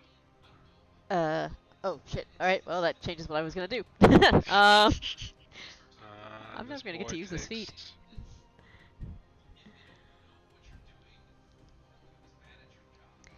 Alright. And is that close enough to zap him again? Yeah, I applied the damage. Oh, gotcha. Alright, in that case, I was gonna do a quick reversal, but I can't, so I'm just gonna swing at the stunned guy. Alright. You said I've got with Warden's Boon, my attack penalty is different? Unfortunately, you killed the one I have hunt Oh, targeted. okay, so. never mind. Yeah. Regular attack penalty, got it. Yep. I'll check It's that. okay. We'll get that back up there. Alright, I'll uncheck the flat-footed thing and swing on stunned guy.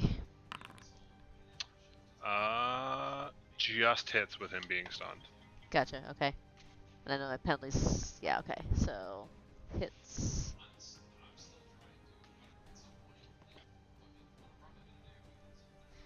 Alright, they're looking real rough. Alright, I'll try for a third with the certain strike. So that'll be a 10.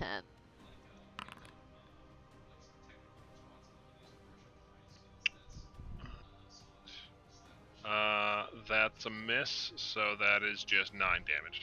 Yep. And that is what I got. Alright. So, next up is Zumir's turn, and Zumir is going to... let's take...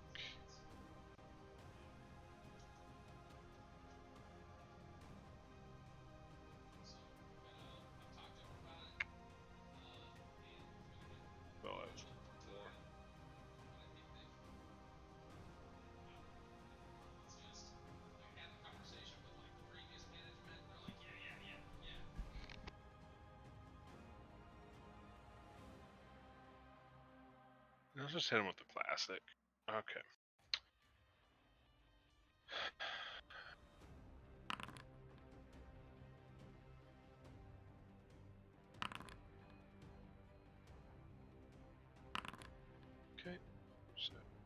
failures.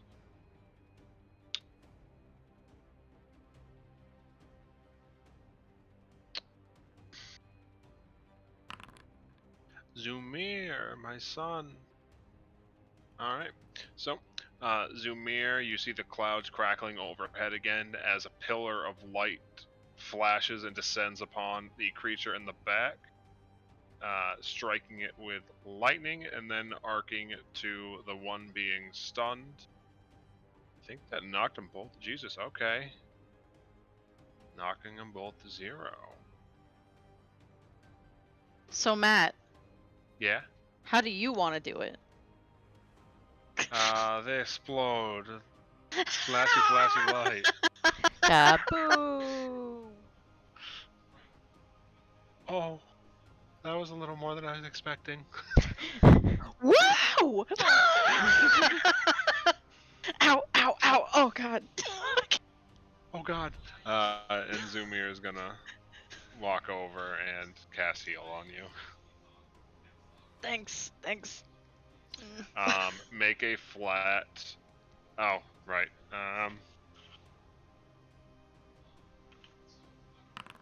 Whoops, that's the wrong number, Matt. There we go. Roll me a flat 1d20.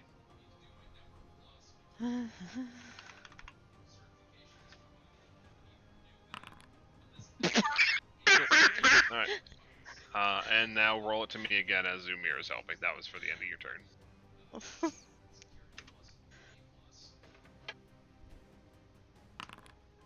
There we go. Oh, So, okay. with Zumir casting the heal on the second time, the DC is reduced to 10 instead of 15, so you are able to remove the barb. Oh God. Where's heal? God, the spell list is so weird. There we go. He will cast it at 4th level. Oh my. So that's going to be 4d8 plus 32. I'm sorry, baby.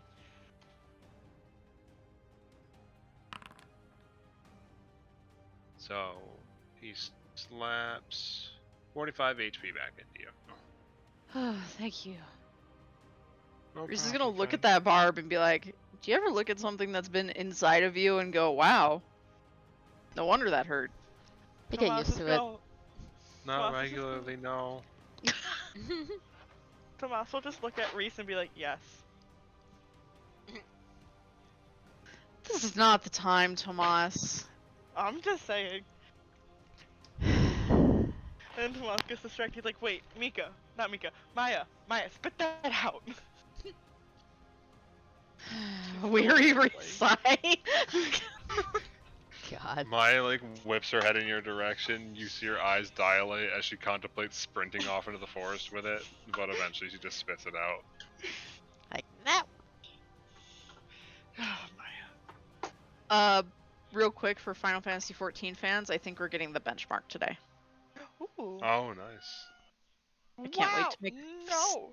like 20 bunny boys. We, Leo, my son, stop being loud. Alright. So, let's take a quick break here as you guys shift back to Efroth. After, with your help, the Leshies are able to repel the attackers. So let's go take a quick, we'll call it a 5-ish minute break to stretch our legs, and then we can get back into it. Also, Reese is vaguely offended that Tomas said that it hurt. Rude.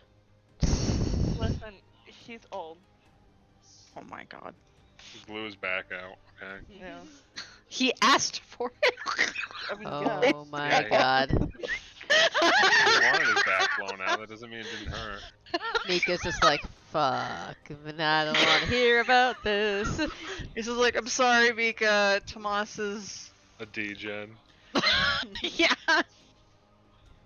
Everybody What? thought it would be Reese. It's actually Tomas. My son. No, let's go. Mika's just never entirely seen the appeal. That's okay. You know, that's okay. Yeah.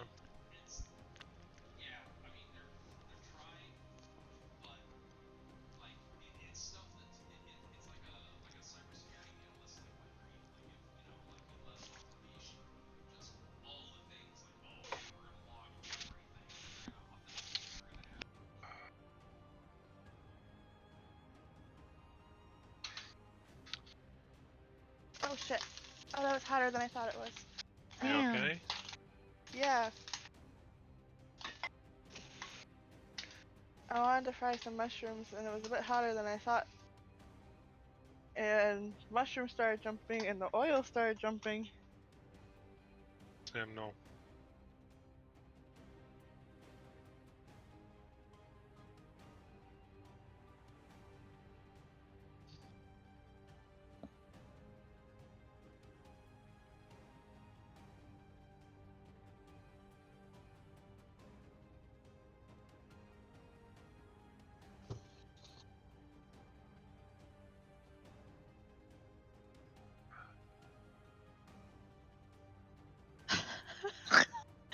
So I follow this beautiful Twitter called BuzzFeed Unsolved Without Context. And the one they just retweeted just says, I'm excited for this guy to go missing. I don't like him.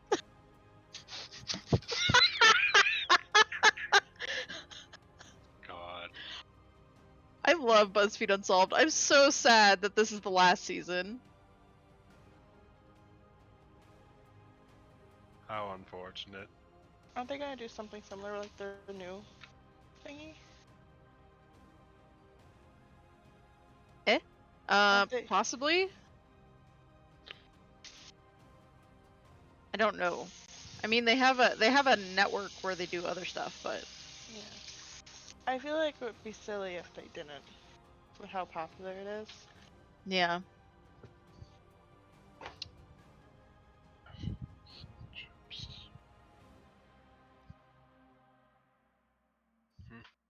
Mm-hmm. Oh, I do. These are on.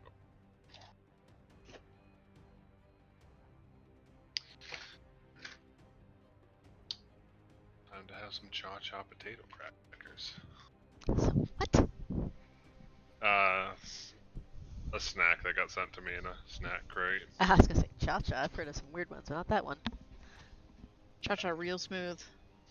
They are a Chinese tomato flavored potato cracker. Ah, okay. I picked up a bunch of different Korean like snacks, but I haven't tried. The market around here didn't have a bunch of Chinese ones.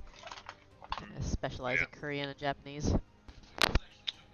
I got a monthly crate that sends me 10 snacks from around the world. Oh, nice. Yeah. There have been some interesting ones so far. My weeb ass probably liked Haichu the most. I love high shoes.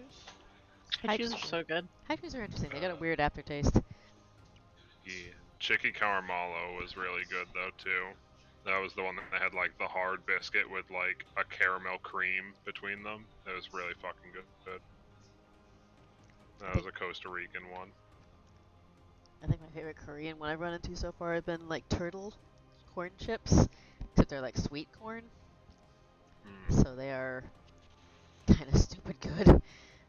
Yeah. I actually fell behind on eating the stuff from the crate, and my next one's shipping out, so I'm trying to make an effort to actually try them all. The benchmark is dropping July 11th at 12 a.m. PDT. Gotcha. You said 12 a.m.? Yes. Okay. So 3 a.m. on Sunday, our time. Yep. It's not bad. AKA, I will mess with it when I wake up. Mm-hmm. What do I have left? I have millions bubblegum. Time to post something cursed. Oh no. And a salsa corn chip. It's okay, Chris. You don't have to see it. I mean, so far I'm just puzzled by why that shit would for the you most do part. that? God.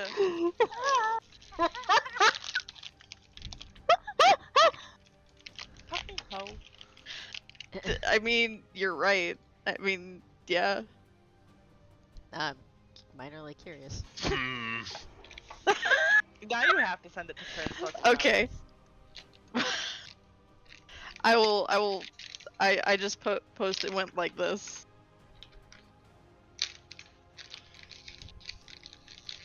It's very cursed. It's Yeah. super cursed. Yeah, that's some wow. Although VeggieTales is pretty much begging for just just to be wrecked into cursed things, so Yep.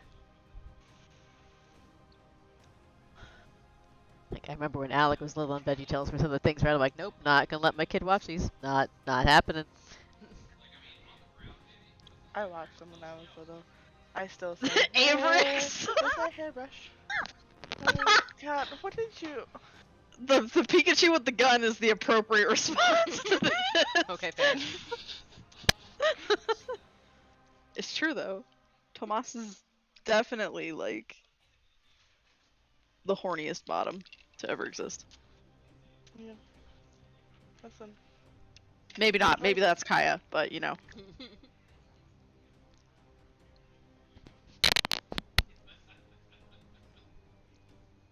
We. Whee. I don't know how to tell when my ravioli are done cooking. I think they're done. I'm not sure. Are they from a can? No, Oh. I've literally never had canned ravioli in my life. Fun fact. Hey, it's terrible for you, but I love it. Yeah, it's good. It's just not good for you. Can The Witcher season 2 come out earlier than December 17th? No, I would like it sooner, please. no. There was so much Witcher news today. I'm thirsty. I haven't I'm looked at parched. anything. All I There's a saw was Witcher anime coming out in August, and then Witcher season 2 is December 17th. Huh. Alright then. I think the anime follows Vesemir. Oh, okay.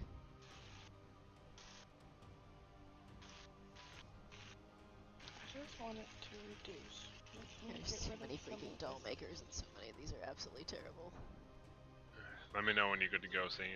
Oh, I have my computer with me, so I can keep going. Oh, okay.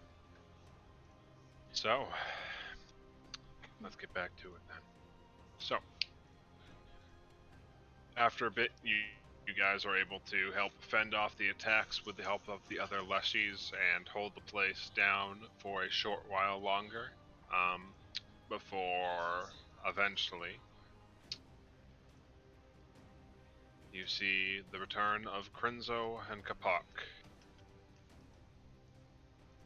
And while Kapak seems like his usual self as he waddles back into town, seemingly pretty amused with himself, Krinzo seems a little more sluggish in his efforts. And after a moment, he sees you guys and starts heading off in your direction and gathers all of you around. How did things fare in my absence? Did Fine. did get attacked, but took him out, so no danger to the village. Glad to hear it. Unfortunately, while we were able to ascertain the source of what's causing the sickness spreading here, it's as I feared.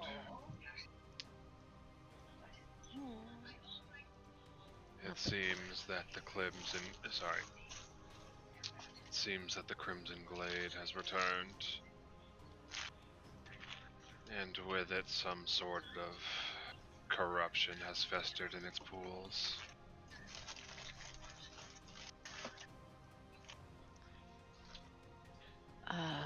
Is this when Tomas brain blasts? Yep, this is when Tomas brain blasts. Yeah, but I can share it. I'm sorry. I'm not super familiar with the forest. Yeah, I'm not following either.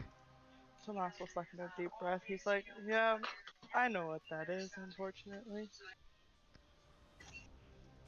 Um, Sounds like a bad thing. it's just when Lena was sick, there were rumors.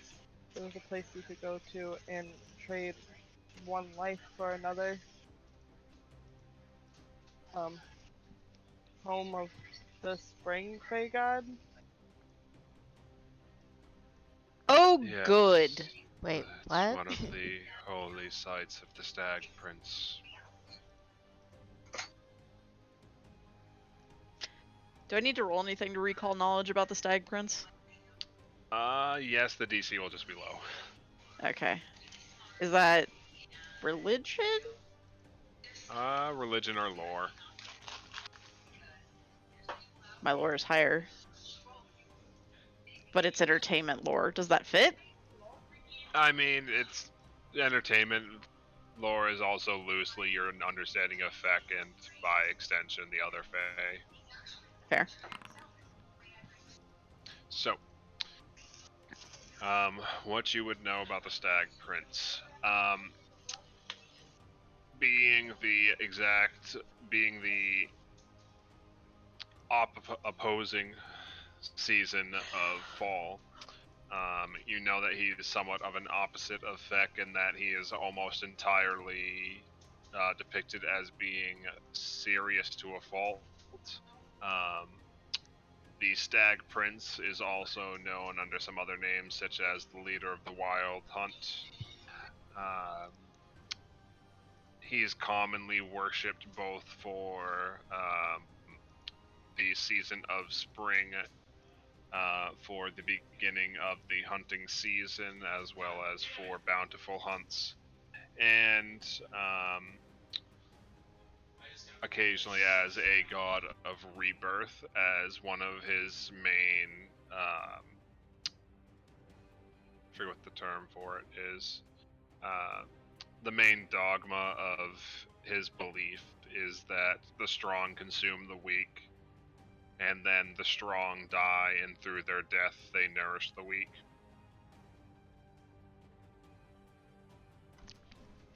So life is a self-sustaining cycle. Or she's just gonna slowly inhale and exhale and be like, okay, well, that's great. So why is this one so bad? I'm not, Reese will give the same brief rundown that Matt just gave. Okay.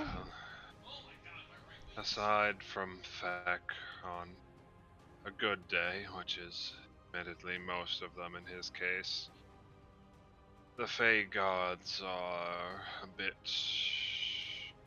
unpredictable in their nature.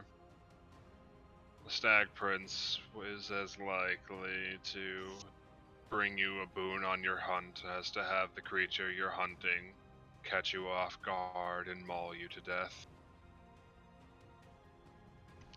Well, that certainly sounds pleasant. They're nothing if not fickle. But hopefully we won't have to be dealing with him directly. I didn't see any signs of him in the immediate area when we were there. The fact that the Crimson Glade has arrived on any day other than the spring solstice is concerning, to say the least. It certainly does explain what has been afflicting the people here. Bloody waters there have congealed and clotted, and something is residing at the altars there. Some sort of powerful demonic entity. If I had to take a guess, its existence is anchoring that place into our reality rather than letting it drift back to the Feywild, letting it the sickness that it manifests spread through the forest and the people and creatures within it.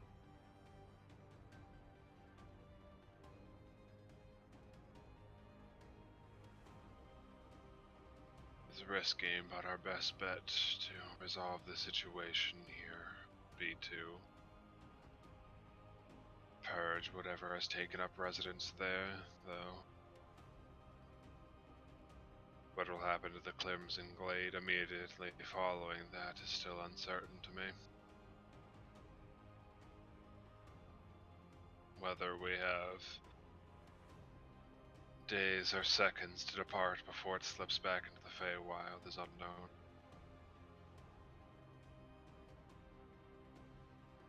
And even then, the corruption that's already seeped out would likely take some time to dissipate.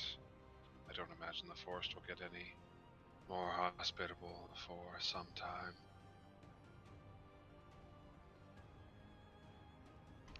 Is there any way we can draw what's in there out?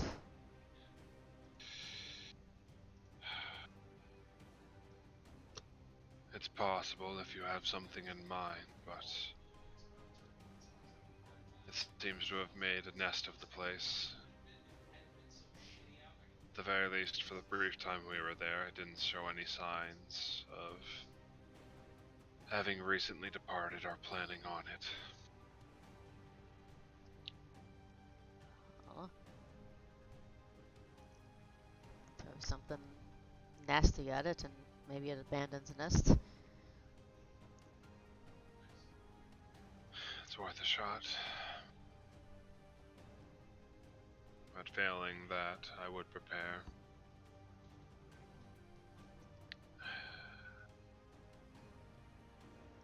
I figured on fighting it, I just figured driving it out of its nest to give us a little bit more of an advantage. And, you know, if the area is supposed to might blip out after it's gone, well, having it far away from there would be good.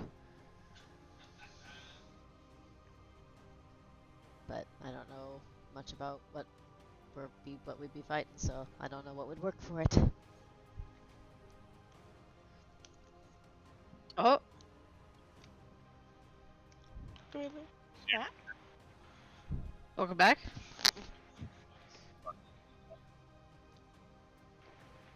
Uh-oh. Can you hear me now? Yes. Yep. Okay. So, right before I cut out, I was saying it's worth an effort, but failing that, it'd be best that we plan to depart as soon as we dispatch the creature. We won't want to hang around too long in that place, Alright. either due to the natural effects or the possibility of its owner returning.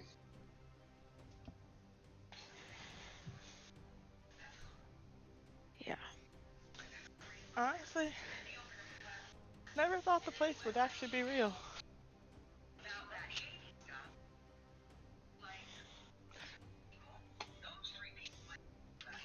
Makes sense considering who presides over it. Most never find it, though I have heard of a rare few either stumbling upon it or tracking it down for one means or another. Yeah. Yeah, I looked for years.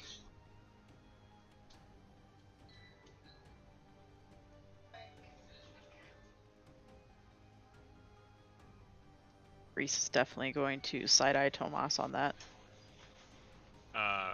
Tomas, as you say that, you see the leafy leshy open up its eyes for the first time, and it just looks over you with these orbs of pure glowing light for a moment, and it stops on your face, seemingly to contemplate a question for a moment before deciding against it, and just nodding their head.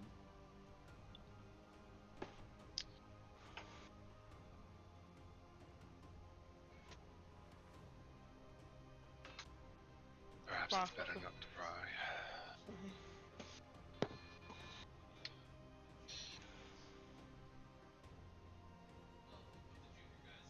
I don't know how long we'll be out there, but considering how recently the town was recently attacked, we should hopefully have enough time to make it there and back before any other disturbances make its way here. Do you have any preparations you need to make before we head out?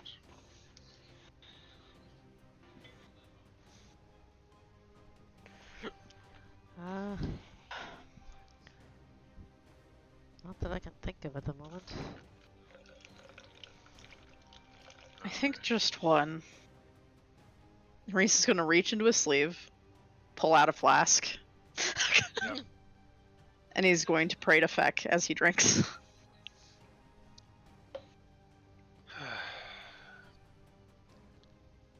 enough. Let's be on our way then. So, Crinzo begins escorting you through the forests, and between him and Zumir's help, most of the forest brushes aside in advance of your path of your travel through it, so you don't encounter any real difficulties other than the occasional skirmish here or there, which you are able to easily fend off between the lot of you. As you start getting deeper in after a few hours of travel, though, give me perception checks. Okay. Perception. Disgrace. Well timed too, because that was a terrible perception roll. Reese, you think you see something out of your corner of your eye, and you're like, no, I'm not dealing with that right now, and you pray again. Tomas is just too distracted thinking about fuck, this place is actually fucking real. So, Mika, Yeah. as you guys are traveling through here, you're trying to keep an eye out to make sure nothing is coming to get you guys out of the woods.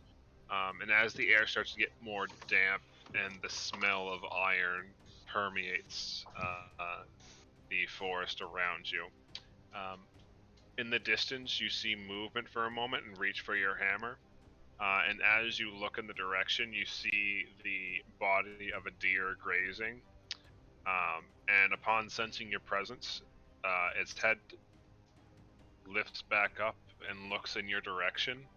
And you see an arrow buried straight through its eye and through the back of its head as it just stares at you for a moment before it just turns and darts off the distance. Ex-monkey, excuse me. That was less than pleasant. What was? There was a deer over there. Normal looking, Oh. other than the arrow sticking out of its face. Oh God. Oh, So, this'll be fun. yeah, I'm less enthused about this than I would like. So, you guys begin to push on further and further. That smell of iron begins to permeate the air even more heavily, and eventually it starts to smell almost of rotting flesh as you hear the sounds of running water getting closer and closer up ahead, until the air itself is permeated by a fine crimson mist. Leaving the occasional condensed drop of blood forming across your flesh and clothes. That is also less than pleasant. Welcome, Mm. Crimson Glade.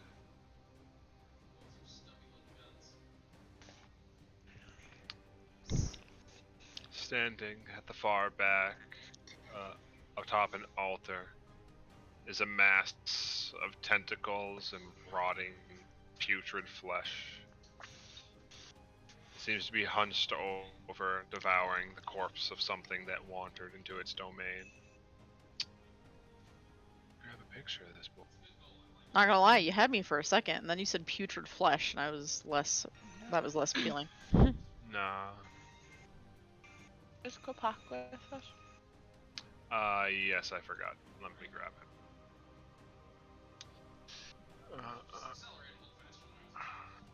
Where's General?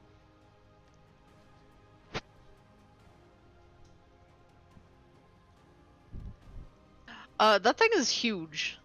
Yeah. What the fuck is that in the foreground? That's...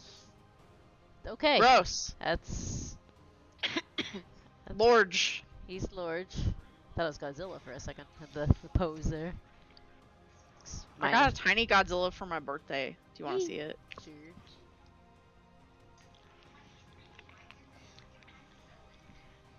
Yep, let's drop him in. Alright. Yep. Feel free to rearrange yourselves in anywhere within that starting 3x3 square. good where she is. Oh, that's adorable. I guess I'll stay there. I'm gonna regret this. It's quite possible. Why do we keep rolling so high? Wee.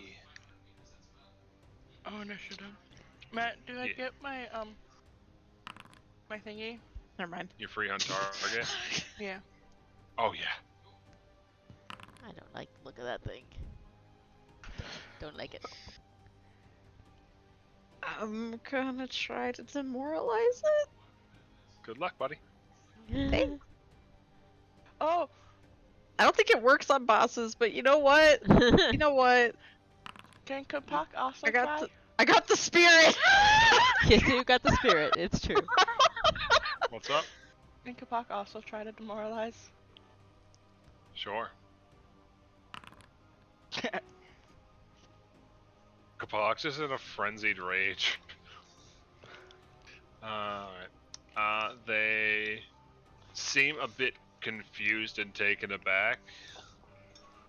So, where is it? Apparently they're not immune to this.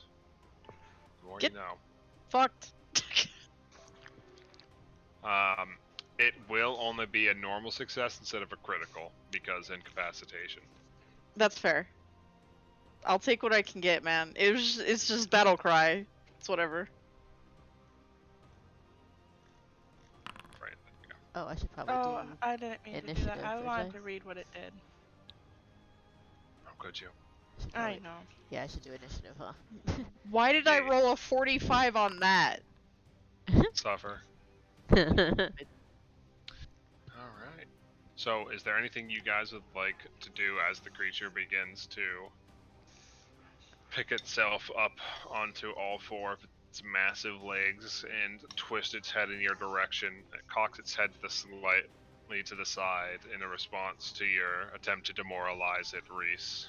Reese is gonna reach down and touch Kapak's shoulder and cast haste on him. Mm. Yes. Kapak's gonna look up Alright, at I'll Reese. allow He's it. like, "We're gonna kill it." Oh, Yep. Hopefully, I would like to not die today, Kapak. Sometimes I think it's weird that the squishies can die.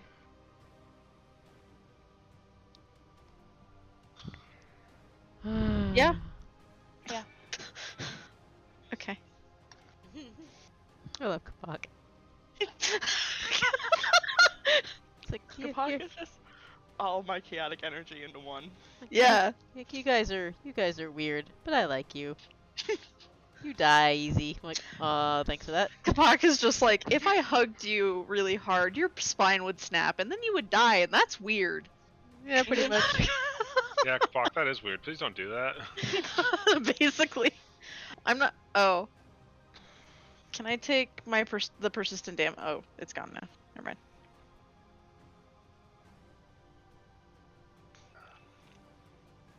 I think I can only cast one spell at the beginning of combat. Yeah, I was just checking on some stuff. Alright. So, let's begin then. Tomas, you're up. Oh my god. Alright, so my hunt target's already on him, right? Yep.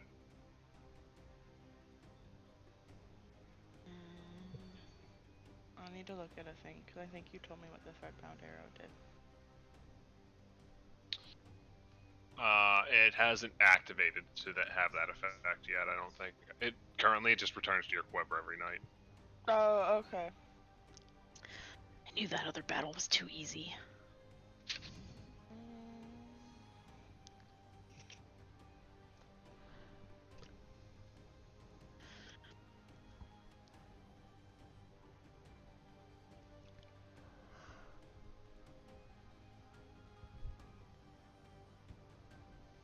Okay, he's going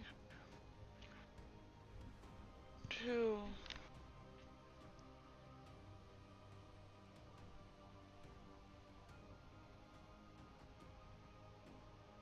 I'm gonna start with Maya moving.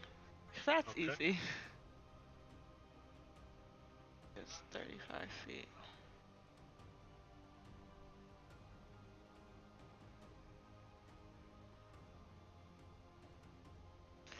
He'll sing for Reese. It's gonna take Mika a while to get up to that boss, right?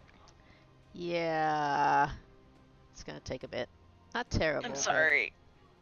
I could only haste one person it's fine. that round. It's fine. I think I'm not sure what Kapok's base movement is, but It's 25. He tiny. yeah, I was gonna say I got better base movement than he does, so Um.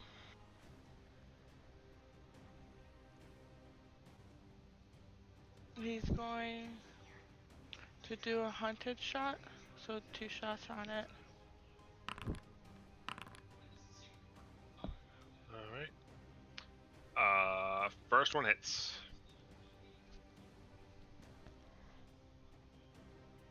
And then he'll give his last action to Maya for more movement. Okay.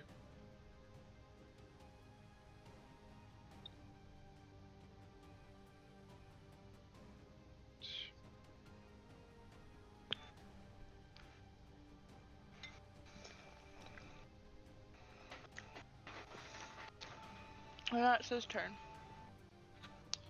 All right. So, after one of the arrows digs into one of its fleshy tentacles, and it just slaps the other one out of the air, and like its mandibles clack at the air for a second as it looks down at the arrow, trying to figure out what the fuck just happened to it. Then it looks up and sees you guys on the far side of the embankment. And it's going to lumber over in your direction for a moment, seemingly one, two, ignoring Maya a little bit as it reaches down and just rips up a huge chunk of rock out of the ground and is going to look at you, Tomas, and just whip the boulder at you.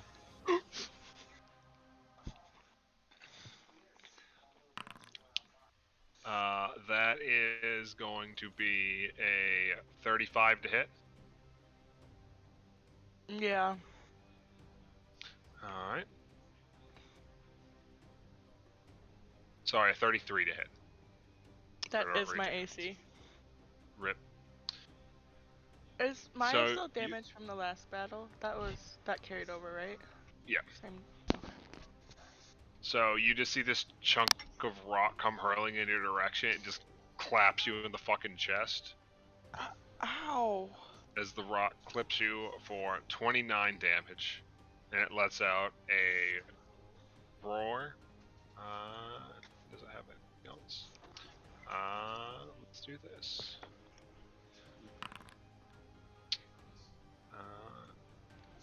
And then it's going to try to whip a boulder at Maya as she approaches, but she manages to sidestep it and avoid the impact. Alright, Zumir is up. He's going to glance around at all of you guys and say, I think I can help us move a little bit faster and maybe sometimes hit a little bit harder, but it'll be a bit harder to think. Does anybody want that? He's essentially asking if anybody wants to be affected by Moon Frenzy. Gives you 5 temporary hit points, a 10-foot bonus to your speed, and gives you a natural 2d8 bite and 2d6 claw attack. But you are affected by rage attacks, so you can't. You're affected by rage, so you can't use anything with a concentration action. So spellcasters probably don't want it. No. I was about to say, not good. so I don't think Mika's got anything that she concentrates on ever other than hitting things, so she'll just kind of like be like, hit me. Alright. Does Kapak want to be Feral Kapak? I mean, always, but Okay. he's an NPC. I'd rather Mika get it. If that's It's the up to case. 5 willing targets. Oh, then yes. What happens if can I stack But can I still like have him rage, or do I Yes. not need to? Okay. It's just treated as if they had the rage trait enabled, so you can also Okay. rage yourself. Okay. And he just glances in your direction, Tomas, with like soft eyes, asking if you want it. What does it do again? 5 temporary hit points plus 10 bonus to speed, and you have a natural bite and claw attack. Yeah, I'll take it. Zumir takes a moment and casts Moon Frenzy on Kapak, Mika, and Tomas. All of you has those aforementioned buffs and a weakness to 5 silver, which probably won't matter here. Alright. Unfortunately, there is no moon out, so you do not get larger. Tomas, Mika, and Kapak look more feral, though, so you see their hair standing on end. Their eyes look full of rage. Kapak, in particular, looks more bristly and thorny. And that's going to be it for Zumir's turn.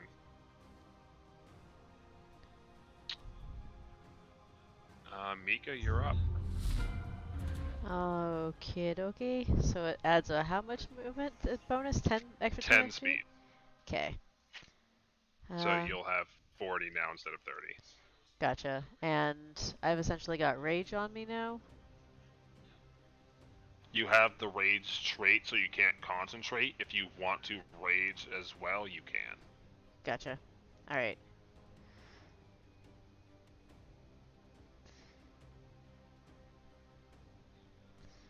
Alright. You can do multiple actions to run, right? So. Correct. You could also move and then do a running charge if that was the route you want to take. I'm not even sure if that would. That might get me up there actually. From here it would have been to there and then. Yeah, that would have actually worked if I do the. Where the hell are you? Sudden charge. Let's see here.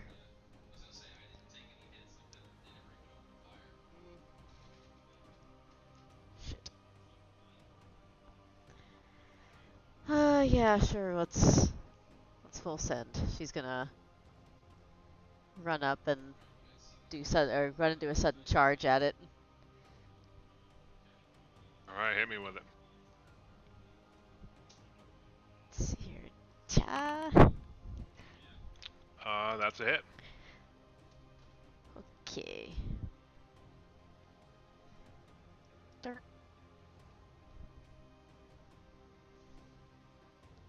And that is it.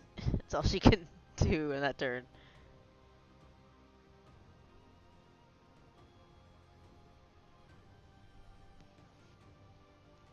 Also, So you hit the creature and it doesn't look two-phased. Yeah, well. Boy howdy. So Tomas is singing, right? Yep. Alright, Reese will join him. He's gonna do Inspire Courage. I gotta be tactical. So 1, 2. Then I'm gonna move. Okay. Gonna move there. How far away am I from? Mika's like just in the perimeter. I'm gonna cast Phantasmal Killer at 6th level. So it heightens twice on this motherfucker. Do you have enough actions left for that? I have 2 left. Oh, singing, right. Singing! Yeah, I got a step because of singing and then I moved once, so I should have 2 actions left. Alright, go for it. Cool. So that's a will save. Yeah.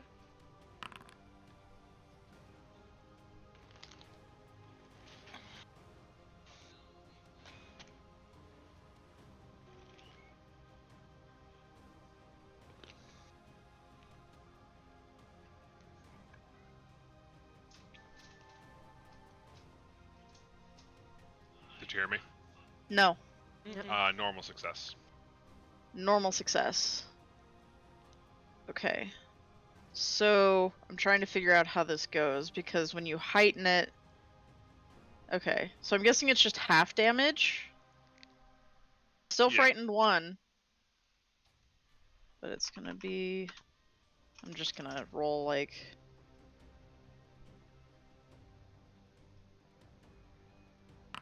So it takes half of that. That's what the half button's for. There we go. Well, yeah, the spell wording was just weird, though, because on a success it says target takes 46 mental damage and is frightened 1, which it's the same as having a normal failure. So, Mm-hmm. cool. All right. Is he immune to being frightened? No, I just kept his normal 1 frightened Okay. from the start of combat. Anything else on your turn? I'm going to move forward twice because I cast a spell, and then I'll be done. Also, just for reference, Crinzo is going to hold the back and fend off a couple of smaller creatures that are beginning to approach you guys now, so he will not be joining you in the combat directly. Oh, I see. What a good man. Yeah. Kapak, you're up. Then Tomas is on deck. Okay. So Kapak is gonna wiggle his butt right here, which is 2 actions. He got 2 more. Yes. So he's going to rage, and then I think Titan stature is an action.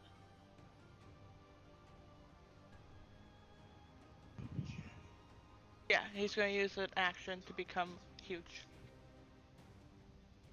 Huge. Large. Is he not huge yet? I made him. No, I was just saying he is large. Oh, okay.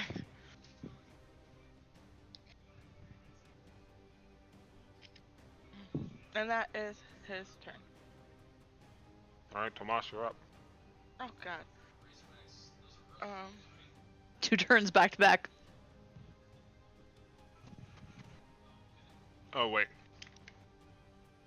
As we tick into the second round, you see some movement out of some of these side bushes.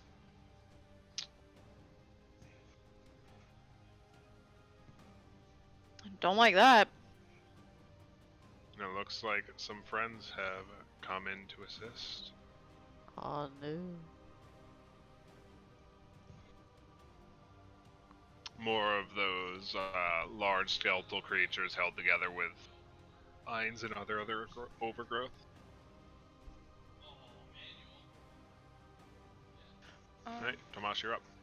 Matt, which of can Maya can technically like you can run through creatures, can't you? Like if she could like run on Allied creatures, yes. allied creatures. So if she wanted to get around to the other side of it, she would have to actually go around. Or make a tumble through, which is an acrobatics check. Which will be hard for a animal companion, unless they have really good acrobatics. I mean that's her thing, I think. Acrobatics. Yeah, she is really good. Oh yeah. She's gonna. Okay. I'm gonna try to do a tumble through with her. Like she's gonna use her movement, and then Tomas is gonna give her another movement.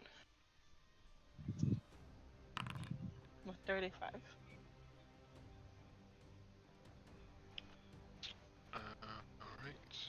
Alright. They just make it through. Which are like the 3 behind him, which you have to be in to give Mika flanking? Is it like this bottom Any one? of them. Any of them? Okay. Yeah, so because I'm it gonna goes put through it goes through 3 solid squares. So. Okay, I'm gonna put it right there. Alright. And then Tomas will keep singing, and he's going to shout at Mika. He's gonna be like, I don't fucking know anymore. I don't know what that is. Go for it. Have fun. And he's going to give her hunt target. Hit it in the squishy bits. Yeah. Can you hammer off its tentacles? Is that a thing? I'm gonna try. We. All right. So let's do this then.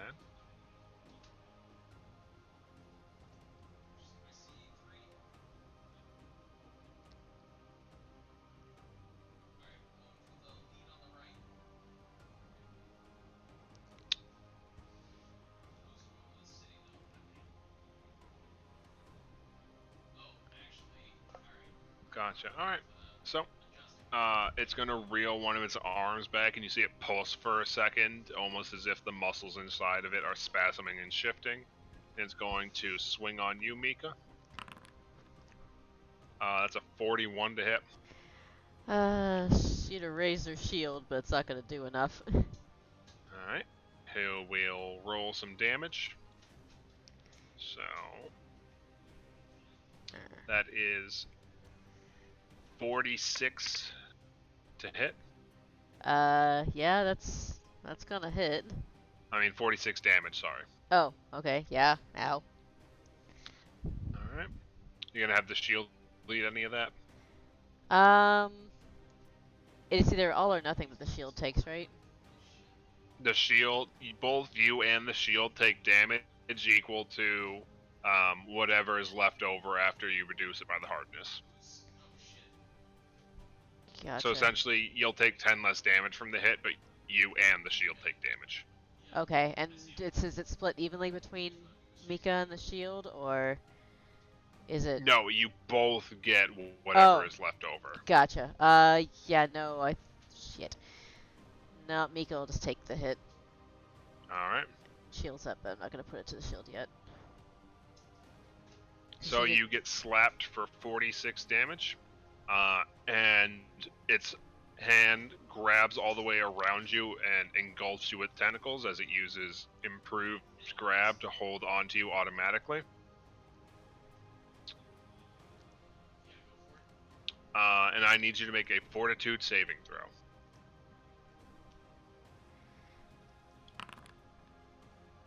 Good.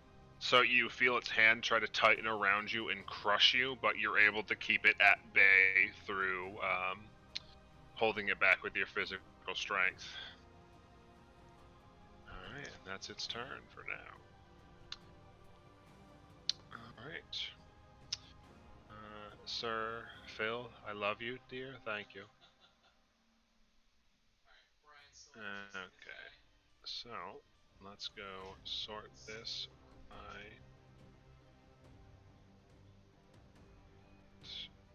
that. Okay, we're in a big boy fight, so let's do some big boy stuff.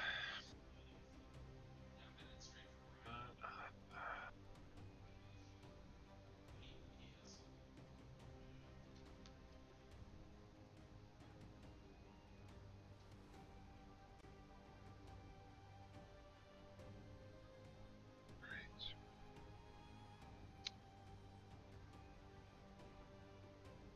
Let's do 50. Alright. Zumir is just going to spend his turn moving up for the time being. But he has plans. Alright. Next up is our overgrowth demon friend to the north. Who is going to head south to go deal with Yukpok. I believe he has a 35 movement speed. Yeah, that's enough. So he wades through the river of rancid blood and makes an. Oh no, he doesn't even need to. He just needs to be here. And he's going to make an antler strike against you as some of the bony antlers from his head. He charges forward and stabs you with Rude. 36 to hit. Who is this? Is this the Kapak? Kabak. Yeah, it hits. Which one's hitting him? The creature to the north of him. Okay. Yeah. Yeah, that hits. And they're going to follow up with a second hit, which is a 35. Yes. Alright. Accurate GIF is accurate. So they begin.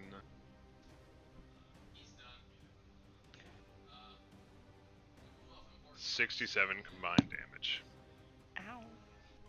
Yep. Alright, Mika, you're up. You are currently grabbed. Alright. Currently grabbed. Alright, so let's see. Not a fan of that. What do I need to do to try and get loose? Athletics.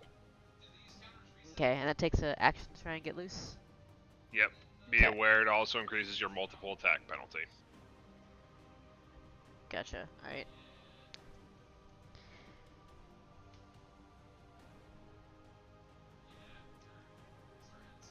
Let's see here.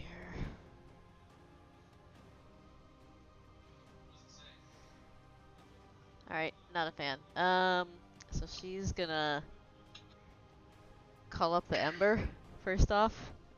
Alright. And let's see here. Like, alright, can't get away from here. Might as well. So she's actually just gonna go ahead and take a smack at it from here. Alright, roll me a flat 1d20. Oh, is that part of what the grab does?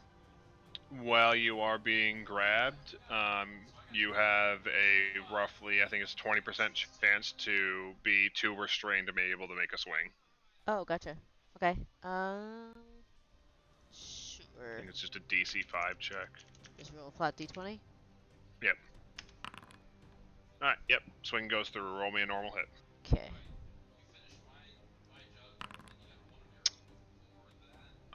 That unfortunately is not enough. Even with flanking from Maya? Oh, with Maya. I think that. Sorry, still just too short. Jesus. Alright. Yep. They're a big boy. They are a big boy. That's my turn then. Alright.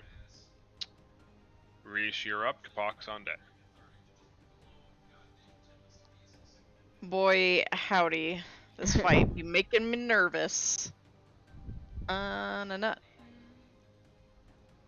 Did you sing last turn? I forget. Yes. Okay. Reese is gonna do Inspire Courage and wiggle forward a little bit, even though he feels like it's a terrible idea. You still good? Yep, he's still in range. Okay. Alright. Oh, I can't move. I'm like at ideal range, I think, right now. Oh my god, I am. I can't move. I have to stay right here in this pixel. Is it because the moss is a fuck who won't move? Kind of, yeah, cause like Maya is 60 feet away and Tomas is 60 feet away. So Reese is like, okay.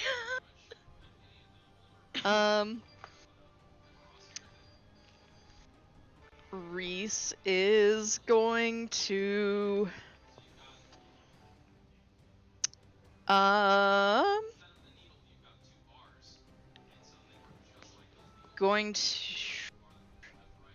going to use an action to give Mika a reaction to swing again.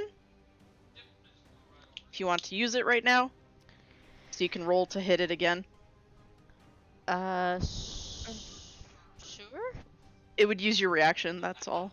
You have Tomas's buff too, so you're not full attack. It's treated Okay. as if it was a new attack because it's not her Oh, turn. Okay. Yeah, I'll give it a shot. Okay. And while you're doing that, I'm gonna figure out what to do with my last two actions. Let's see here. Because my brain, like, seized. That'll do it. That's a crit. Oh, really? Yep. Oh, I thought that crit was only if I rolled a certain Fuck amount yeah. above their AC Fuck yeah. and he's big. Fuck yeah. Okay. Oh, it's 10 Battle above Bard. their AC. Oh, alright. Battle Bard. Battle It's Bard. an effective 48. Oh, gotcha. Alright. Let's see here. Bing.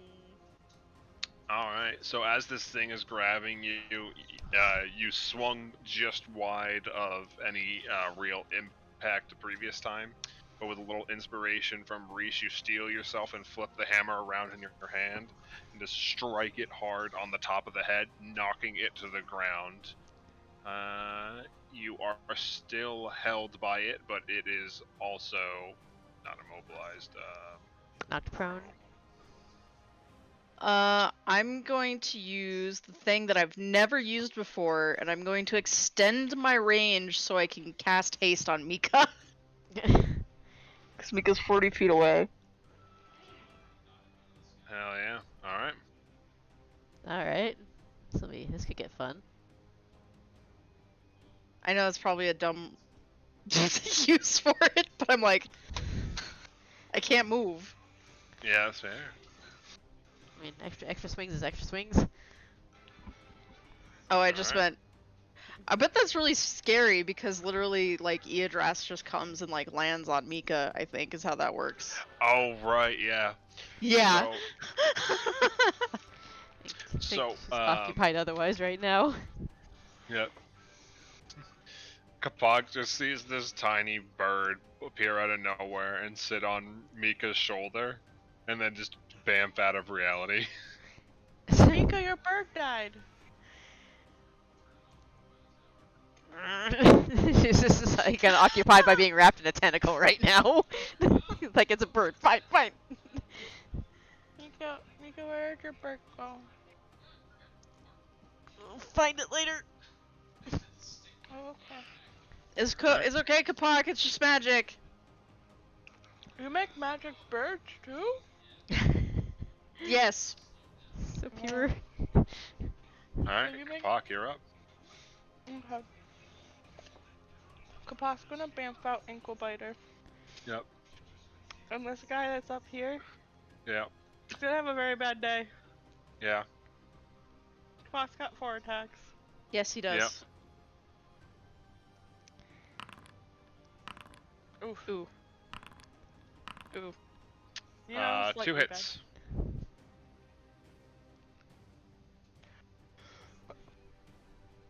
Alright. Bam. Bam. So, Kapok cleaves into this thing, severing a couple of the vines. It looks a little beat up.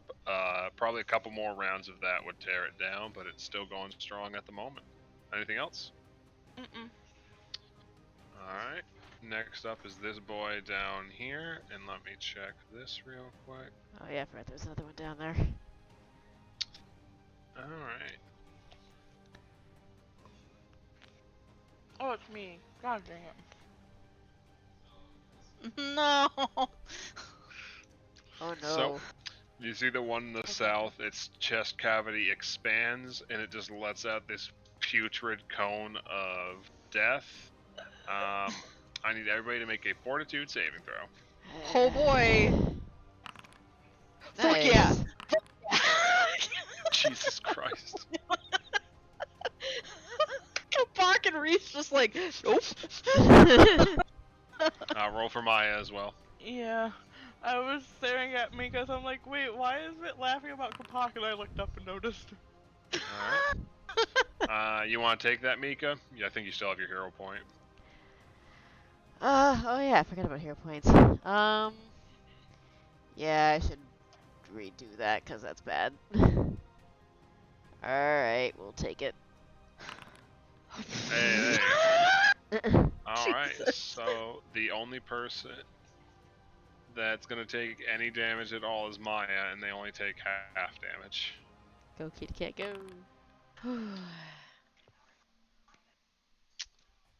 Does it friendly fire? It does not. Aw. Bitch. But that is its turn. Alright. Back to the top of the turn order with Tomas. As you just see this cloud of virulent fog roll over the party, but none of them really seem too impacted by it. Alright. Sumir. Tomas with 1 foot up, ready to take at least like a step forward, puts his foot back down. Wow.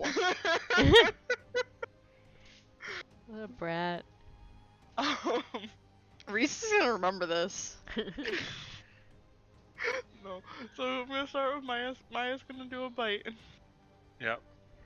And by Reese is going to remember this, Reese is going to move away from Tomas. Alright, that's a hit. Hell yeah. Okay. Chomp. She bite. We're gonna do this the fun way though, but Mm-hmm. Moss is going to skirmish strike. So he's gonna move 5 feet forward and take a shot. Oh my god. Listen, this is how I have my action economy. I don't move. I normally don't either. But I have to. You're hitting the big guy? Yeah. That's a hit. And he's gonna keep up the song. Mm-hmm. And then for Mika this time, he's gonna be like, Mika, do you have like those hammer nail thingies? You can like nail its like tentacles to the ground, maybe, or his toes. Left him back in when I was building your log hole. Oh shit. Okay.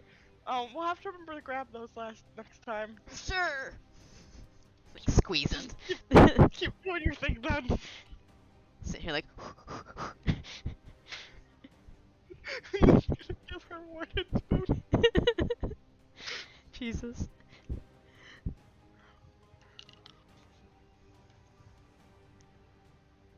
Alright. My time.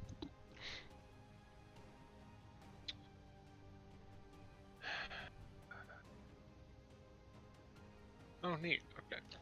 Oh So, no. That's the worst thing. So- What's this? it's their turn, and the Terrify is going to drop off.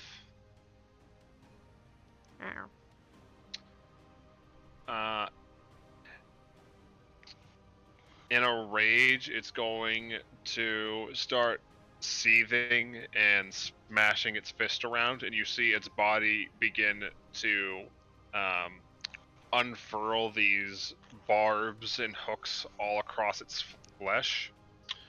And you see its form begin to writhe a bit as it looks straight ahead. Let me just check something real quick. Rip. Okay, so I need everybody. I need Mika, Kapak, Zumir, and Reese all to make me a reflex save. Ooh. Wait, what does rage do to that? Oh, being huge fucks that up. That's not bad. It's not bad. Oh fuck. Oh no! I'm grappled. It doesn't fucking matter. Matt, Yeah, what does clumsy 1 do to me? it will impact your reflex by reducing it by 1. Okay. Rip. It's automatically applied. I don't think it's. I never Oh. pushed anything. Yeah, so I don't think it'll be applied because I don't think he's got the status on. There you go. Okay, thank you. Yeah. Jesus fucking Christ, cock. Alright. So, Reese and Kapak. As the creature charges forward, you move quick enough to get out of the way. Do you want to be moved to the side or moved backwards? To the side. To the side. That's an interesting choice for you, Reese. No, backwards. I take it back. I take it back. To the window. I was thinking he'd be moved northward, but I was like, I can't guarantee that. Backwards is fine. Backwards is fine. Alright, Kapak No. wants to go to the side. Okay. So, Mika failed because she's being carried along, so. Ah! Ah! Oh, did he Why not? does this always happen to me? Did he not drag me along with him? oh, you got dragged along. I was gonna say. Oh Mika no. and Zumir are now grappled. And uh, he is going to, as a, oh nope, his final action was to pick himself up. So you two are now grappled. Is there any effect to that? See, I was already grappled, so Yeah. doesn't change me. Come on. Tomas is just like, I'm closer now. Jesus. So Mika and Zumir are both inside of the creature's body. Wait, what? You cannot breathe. Oh fuck. Um. Hello? This is less than ideal. Gross? Not my thing, not my thing, not my thing. Why did it move So- back? Oh. So I could click them. Oh. You are currently slowed 1. For your awareness, you can get free by escaping against the listed escape DC. You can also attack the monster inside of you, but only with unarmed attacks or the weapons of light bulk or less. If it takes piercing or slashing damage based on a certain value, you are able to cut yourself out. Mika, for your awareness, you are still under the effect of the moon curse, so you do have piercing and slashing claws and fangs. Which would be actually impact. Oh no, that's a specific weapon that you upgraded. Never mind. I was gonna say I mean, if I have my clan dagger too, but Yeah. Yeah. Your claws, your fangs are 2d8 and your claws are 2d6. What's up? Can the people outside see where they are in the monster's body? Give me a perception check. Yeah, I want to check that Okay. too. Fuck's bad at those. Okay, fuck. You see them vaguely get sucked in. You don't see exactly where they are, Reese. Cool. Does Kapak even see them get sucked in? Kapak dodges to the side and looks back, and suddenly 2 of his friends are gone. He's just like, Zumi? Where did Zumi go? oh no. It's inside the monster, Kapak. What? He's inside the monster. He's not supposed to be there. Oh my god. This Yeah, is my... I'm not supposed to be here either. Wait, we have to keep Zumi safe. I'll do my best. Get him out. Okay. Oh shit. Alright. So, that is their turn. Zumir is going to be up first. I'm going to move them back slightly so I can actually keep clicking on them while they're in there. Let me check something real quick. Oh, there it is. So, Zumir is going to give it a shot to try to force his way out. Yeah, that's a hit. We take those.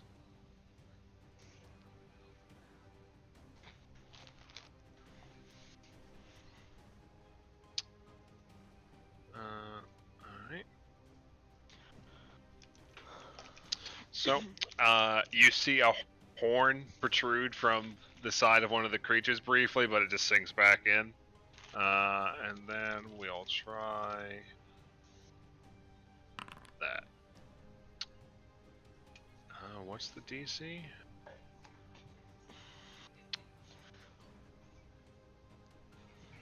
And you see his arm slip out for a moment before it gets pulled back in. So close. Here.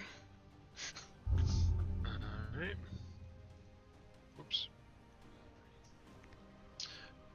Seeing that, the boy over here is going to move over and make 2 quick attacks against Maya.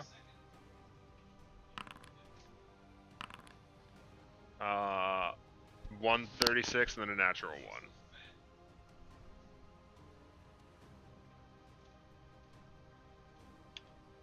$23 damage. Alright, and next up is Mika. Okay. So I'm in this thing and I can't breathe. You said piercing is what we. Piercing or slashing, if you roll enough damage in a single hit, you can carve your way out. Otherwise, you need to make a normal athletics escape check. Gotcha. Let's see here.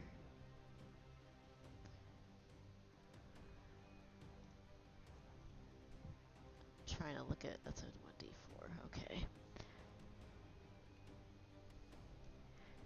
Dang it, my ember only worked on my. It's only for a weapon, so it only works on my hammer. Crap. Yeah, that's what I realized. All right. So they're gonna make an athletics to kick my way out or attack it. Yep, with either a natural weapon or a weapon that's light or lighter Okay. for weight. So you could not use your hammer. Right.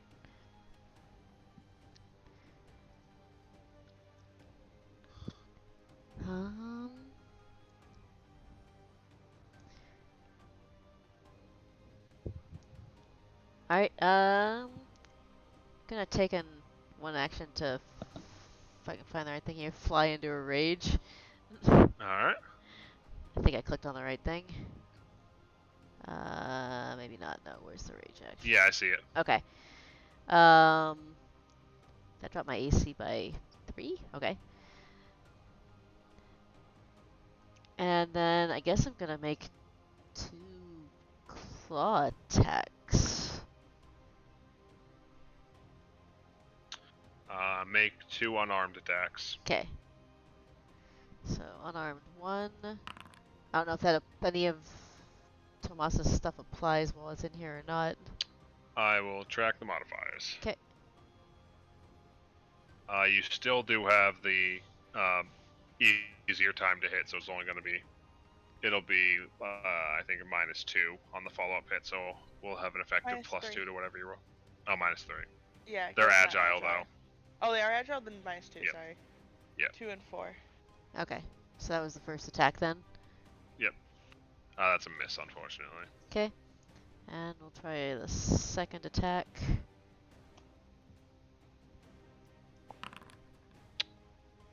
That's a hit, though. That's Alright. a 37. Cool. So roll me. Oops, sorry. Roll me 2d6 plus 9.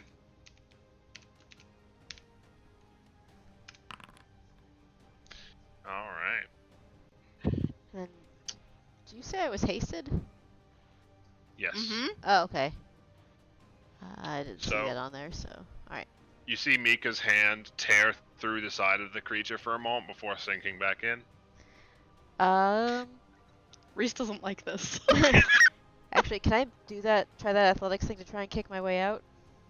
Yes, it will have a penalty because multiple attack penalty applies to escapes. Oh, that's right. You mentioned that. So I'll be at a -8. 10, unfortunately. Would Tomas's thing not count for the escape? No, because it's for strikes only. Gotcha. Mm. Actually, in that case, fuck. Never mind.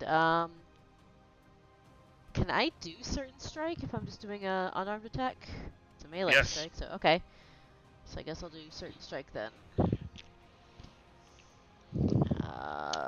Just do the -4 hits because that's actually what your attacks are from here on. Gotcha. Okay. Nope. So another 9 damage. I guess that's all I can do.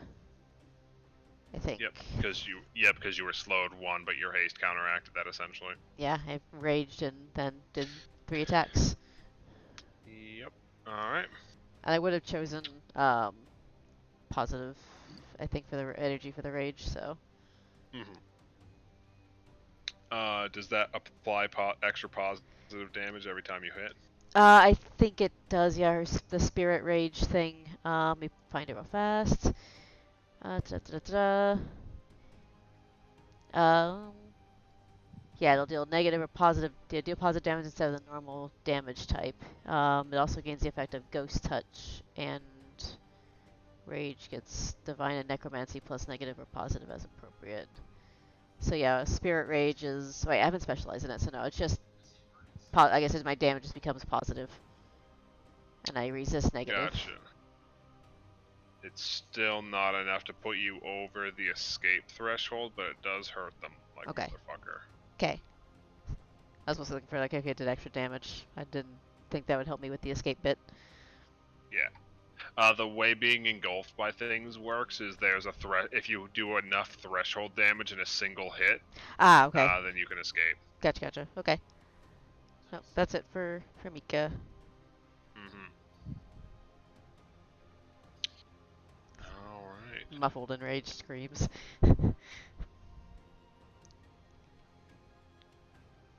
Okay. Reese, you're up. Your friends are inside this thing.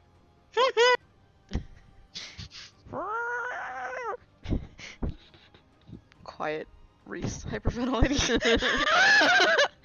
He was having an okay time, and then suddenly the boss ran at him. I have a couple of important questions. Yep. Okay, so first off, is Kapak out of melee range with this thing? Yes. Second, will magic hurt my companions if they're inside the creature? Depends on the spell. No, Kapak's. Oh, wait. Never mind, Kapak's reach is different. That doesn't count as melee range, right? Correct. Okay. Okay, because I don't want to hurt my companions, but I also know my melee strikes probably won't go over the damage threshold for them. The damage threshold. What are you trying to do? Let's put it that way. I was going. The answer is probably going to be no. I was going to try and use prismatic spray on it. So that probably wouldn't carve them out. It has to be slashing or piercing damage to escape them. You said that. You're right. Okay.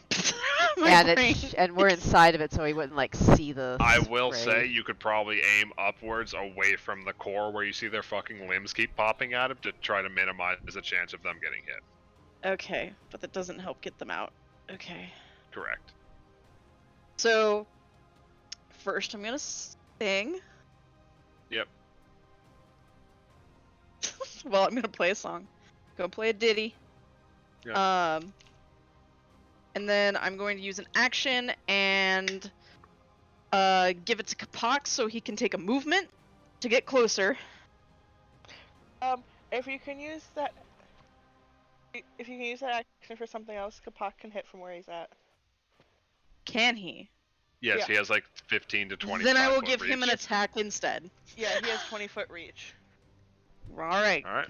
I give him an attack. This is what I get for his nat 20s. Hey, Kapak still has his hero point. He does. He does. Okay. There we go. That's a hit. Okay. Hell yeah. Whoop. Does that count? Is that technically on my turn? What do you mean? Would that attack technically fall into my turn when it comes to the damage threshold? It's per hit. It has to do enough damage in a single hit. Yeah. I kind of remember this from Crit Roll, actually, now that I think about it. I'm not sure I'm gonna be able to do anything, but I'm gonna try. This is really this is a very stressful situation you put me in. But it does let me do things, I guess. Mm-hmm. Alright. For the first time Oh no. ever, Coming to a stage near you. Reese is gonna swing on this thing with his rapier. He's gonna transform his violin into his rapier and start swinging. Go, Reese, go. Alright, I'm gonna try and aim for Zumir's side first. Okay. Oh, Jesus. Wow. That is a hit. Okay, just a hit. That's not a lot. And I'll swing again. That is also a hit. Just barely. Bop. Bop. That probably So, didn't do much, but... it's still holding the thing together. The creature is looking extremely rough. Also, as you slash at it twice, though, you only realize when you pull your arms back that they've been sliced up by the protrusions on this thing. Oh, God. Wow. Bop, bop. Rude. Kapak is fine because he was far enough away that he's not affected by the passive. Ow. My first time swinging my rapier in this game in combat, and I get punished for it instantly. Ow. Kapak with like his arms all tendrilled out holding his axe. He's like, why did you get hurt when you heard it? I don't know. Ow. Why are you squishy? So squishy all the time. Not now, Kapak. Mika, what's your Constitution modifier, by the way? Oh, con mod? Where is my mod is +3. So you have 6 points of breath left, and you will lose 1 per round, or 2 per round if you attack or cast a spell. Oh, good. Okay. Yep, just something to keep in mind. Also, if you speak, you lose all remaining air, so don't do that. I wasn't really intending to, but you'll stop screeching. Yep. Alright. Anything else, Reese? No, that's it. Alright, Kapak, you're up. Kapak going is to die. going to start screaming, Yep. and he's just going to be like, what? Out! Zumi! And start hitting. Hit. To hit. 2 hits. How do you want to do it? Wait, did he kill it? Yeah. Damn. That first hit was fucking near max. Oh my god. Oh shit. He's just in a flurry frenzied rage slashing at it trying to find Zumir and get him out. Alright. So, I have a feeling Reese is in the splash zone for this. Reese, as you see, like, bits of gore fly everywhere and you hold it in front of your face as, like, barbs and thorns ricochet off your arm, and, you're just covered in this nasty-ass viscera. Eventually the creature flops dead, and you see Zumir collapse out of it onto the rock next to you, and there's just a splash as Mika drops out of the creature into the river of blood right to your right. Oh god, god. Oh, this is disgusting. Mika, not again. She can swim. It's fine. She's just mad. She's so very mad. Just like. And as you turn your attention from the creature dying to the other demons nearby, they start looking in your direction, starting to shamble towards you. But you see their forms begin to crackle and dissipate for a moment. And you see the burning embers behind their eyes fade as their bodies collapse. Oh, thank Fick. Oh god. That was terrible. That was less than ideal. It was terrible. I hit it, and immediately got stabbed. Matt, Yeah. Kapak is going to shrink back down, and it's like Zumir like prone on the rock next to Reese. Yeah. He's going to shrink back down and climb onto Zumir and be like, "What were you doing getting eaten?" I'm sorry, it came at me a lot faster than I was expecting. This is why I say we should stay home. Reese is gonna prestidigitation himself, and Zumir, and Mika. Yeah, once Mika gets done flailing and gurgling her way back to the shore. Alright. Angriest dog paddle ever. But if we weren't here, maybe they would have gotten eaten and it would have been harder for them to get out. Yeah, but it's not you, so it's fine. I never, They're still our friends. I Side never eyes. want to be in that position ever again. Ever. You hear me? Like, never. I don't know how you people do it with the swinging of the weapons in close range. Mm-mm. So Kapak is gonna look up at Reese and be like, "What you do is that you make your arms go longer, and then you're not close to it." Thank you, Kapak. Your infinite wisdom will serve me for the rest of my days. Good. I have more for you if you need it. Nope, I'm good, thank you. Alright. Didn't he say Mika, we're feel supposed free to climb out on one of the sides. Yeah, so didn't he say we need to go? Yeah, So- we should go. We should go. So, as you guys are picking yourself up, you guys go to turn around, and you can't exactly see the exit as the mist has grown thicker and thicker as the congealed mass atop the river, which wasn't a fun, pleasant experience for you to crash through and then swim through, Mika, Oh yeah. begins to break up a bit, like clotted blood separating and breaking apart as the river begins to trickle slowly Gross. for the first time that you've been here.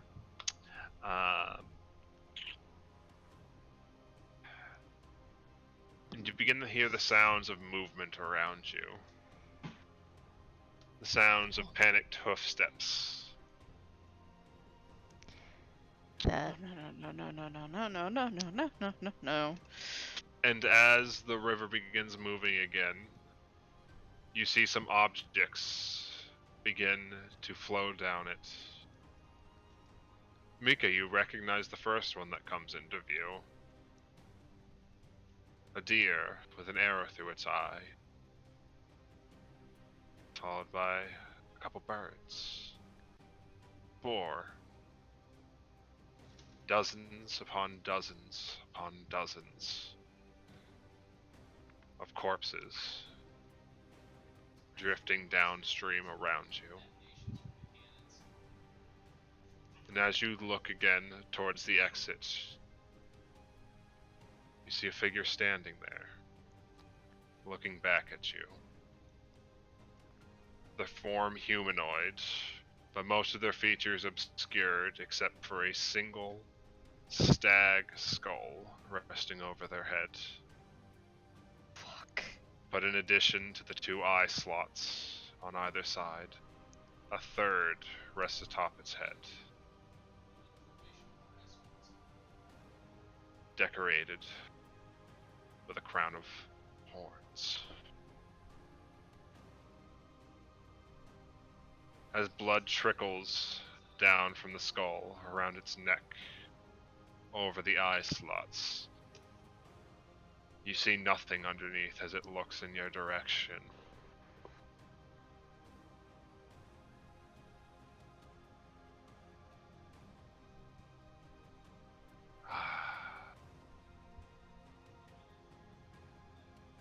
It's been too long.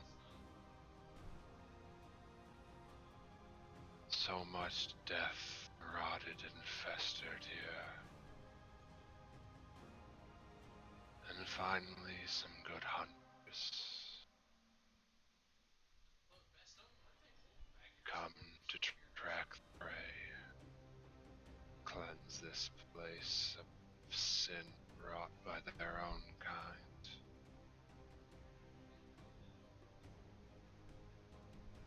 And there's a pause for a moment as the fog dissipates just enough that you can see underneath each of the eye holes.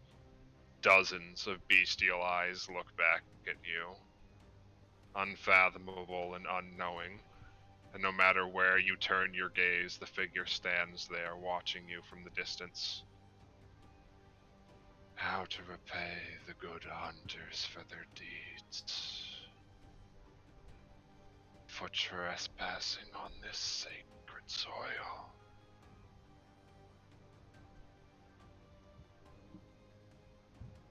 For bringing death to this place.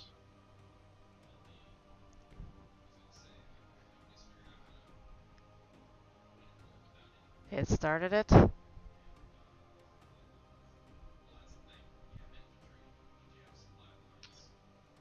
Oh, but that's always the solution of your kind, isn't it? You never cause the problem, do you? It's so easy to give death to those that stand between you and what you need. To consume the weak so that you might grow strong.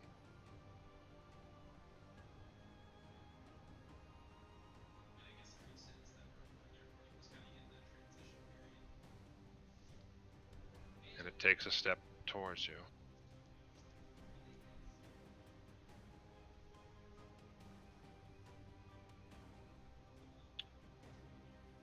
But what happens when you take something that doesn't belong to you, someone even stronger? There are prices to be paid.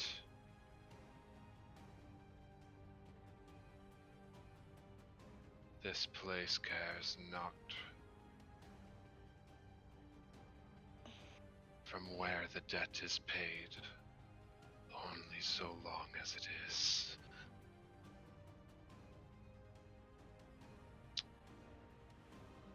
And they step even closer. You see a bow held loosely in their hand.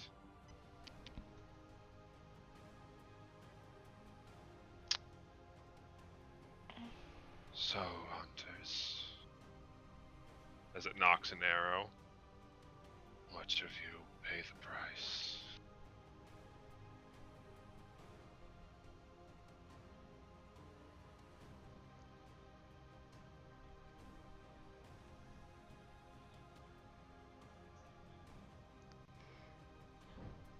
Mika's gonna kinda, I don't know where the guy is on the map, but... Everywhere and nowhere. Oh, okay, gotcha. 'Cause she's... to be honest, she's not entirely sure what he's talking about with debts and such, but... Just kinda looks at whatever one is nearest her, and looks at the heap of the tentacled thing.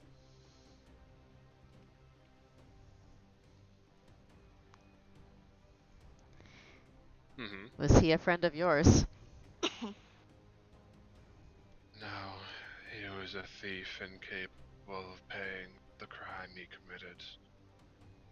Stealing what was not his. And now this sacred place languishes, starved out from the season which it should have rightfully feasted. But with it For gone, a this deed place will of crime.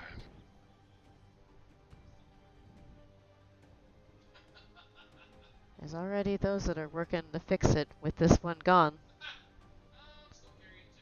What price do you seek since it's gone?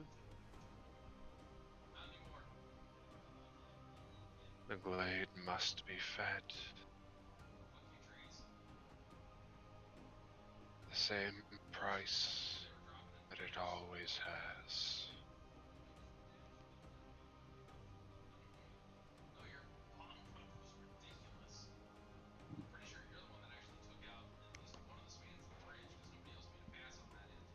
Life lost for life sustained.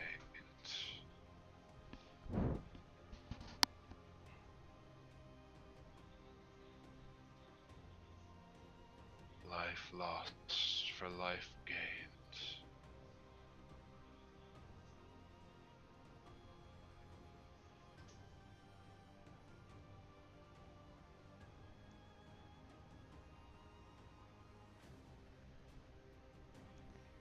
It's kind of looking back and forth between the group and Pocket. seeing how everyone else is reacting to this, because she's just like, what the fuck? Reese is gonna take a step forward and say, "We apologize for our trespasses. We only sought to restore what had been corrupted. But if there is a price that must be paid,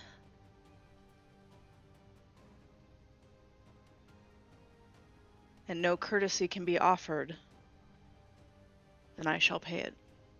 No, you told me I'm not allowed to die. The fuck you doing saying you're gonna go die? Excuse you.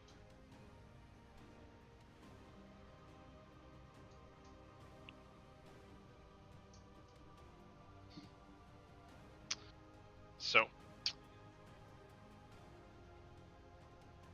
then the price has been agreed. Your life for that of the other trespassers. And they knock the arrow back. Is there anything anybody would like to do? You said it's everywhere and nowhere at once, right? Yep.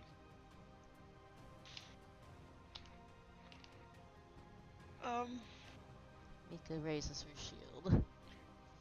Tomas gonna draw his own bow and aim like literally fucking anywhere and be like, he misspoke, you're not taking him. The price has already been agreed. Do not interfere, fledgling hunter. You don't know much about us, but I have a tendency of interfering, and I am interfering.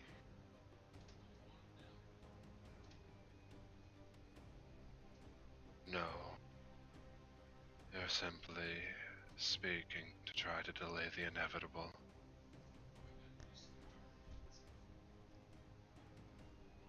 Seems a shit honor code.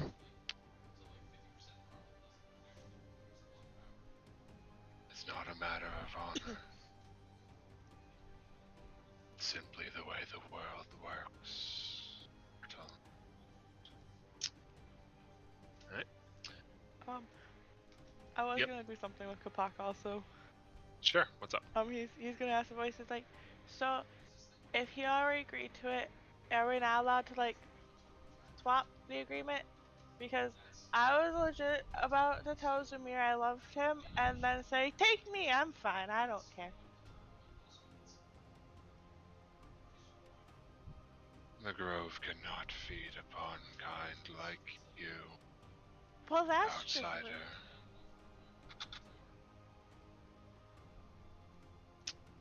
Alright. Any final thoughts before the arrow is launched?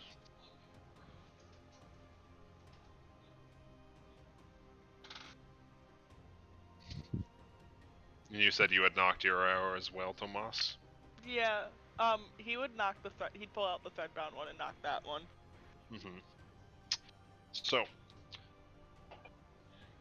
time seems to slow for a moment as as the creature turns its attention from you all to Reese and levels the bow for a second. Mika's got Tomas, as your heart pounds in your chest and the arrow is aimed with shaky hands, you see the thread begin to unspool and unravel, tethering you to the Stag Prince. He's gonna fucking shoot it. So, You loose the arrow, and they seem completely unfazed as the arrow slips by them, seemingly. Like you loose the arrow and then their figure dissipates like a couple inches to the left or right. And you just see the arrow blink out of existence for a moment. And the stag prince lowers his bow.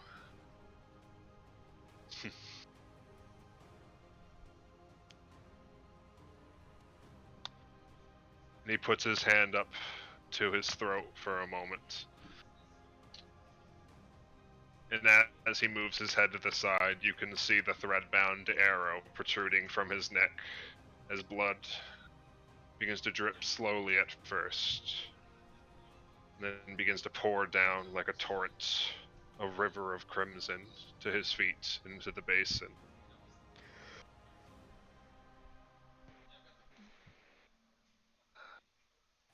He looks up at you, Tomas, with countless animalistic eyes hidden behind the three-eyed stag crown.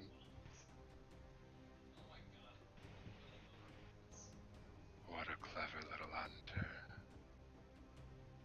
I'll have to keep my eye on you. The price has been paid.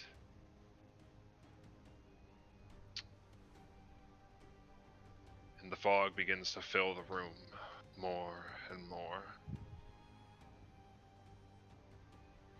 Then, in a single moment, the wind picks up. And the area shifts from red to gray to green. As you find yourself standing in an otherwise normal forest clearing, with no sign of the creature, or the glade, or the stag prince. And with all of you still alive and intact. Looks like you've survived.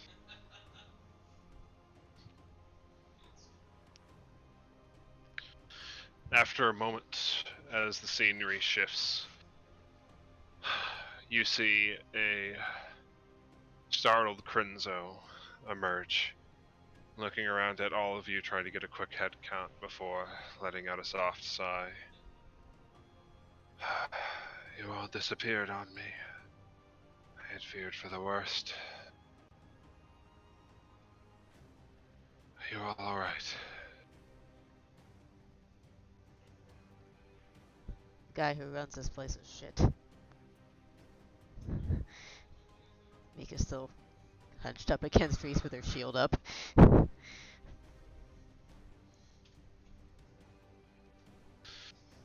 Yes, the Fae are not exactly known for hospitality. At least not most of them.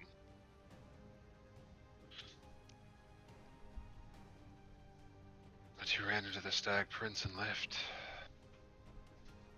That's...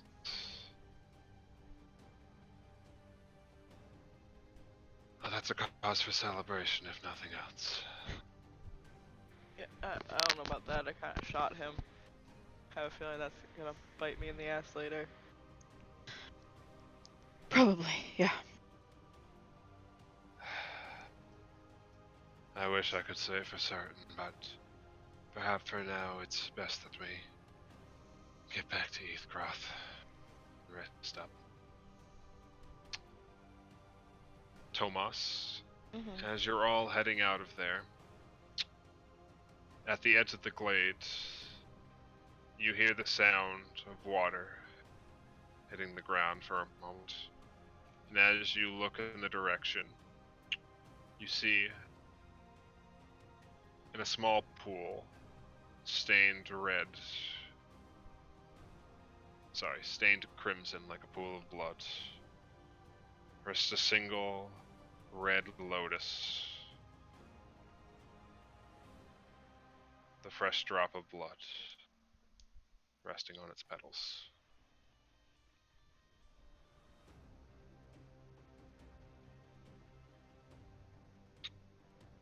and as Zumir follows your eyes for a moment, you see him take a deep breath. You hear him take a deep breath for a moment and go, I didn't think those still existed out here anymore.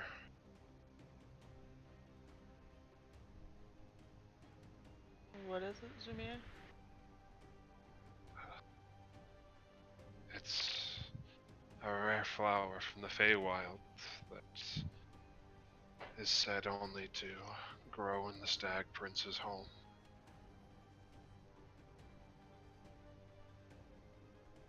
It's a blood lotus.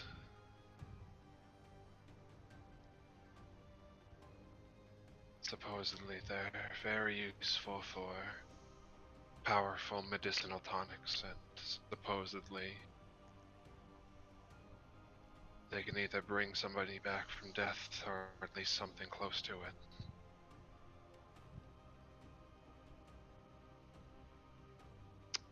So I will add to your collection, on top of the other herbs you gathered, blood lotus. There's a single flower over on the side, or over in the little altar thing. What was that? There's like a single lotus. Yep. I think Mika would be looking at that thing with suspicion, like, not sure Mhm. we're supposed to be taking that thing with us.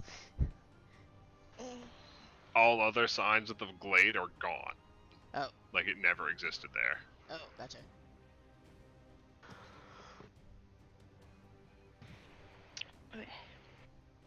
Alright.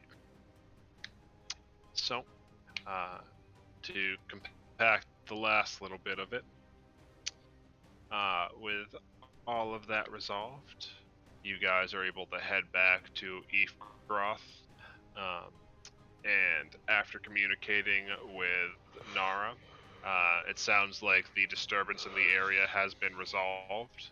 So over the next couple of hours, you are able to evacuate the people into the observatory and make your escape. I will note the people from Eathgroth are going to be delivered to the Elven capital. They will not be sticking around. That's You only fine. have so much room in the tower. Okay. Is it just the elves, or are the leshies coming too? The Leshies are. Some of them are staying there to watch over the city, but a number of them are heading to the capital to protect the people that are being shifted there.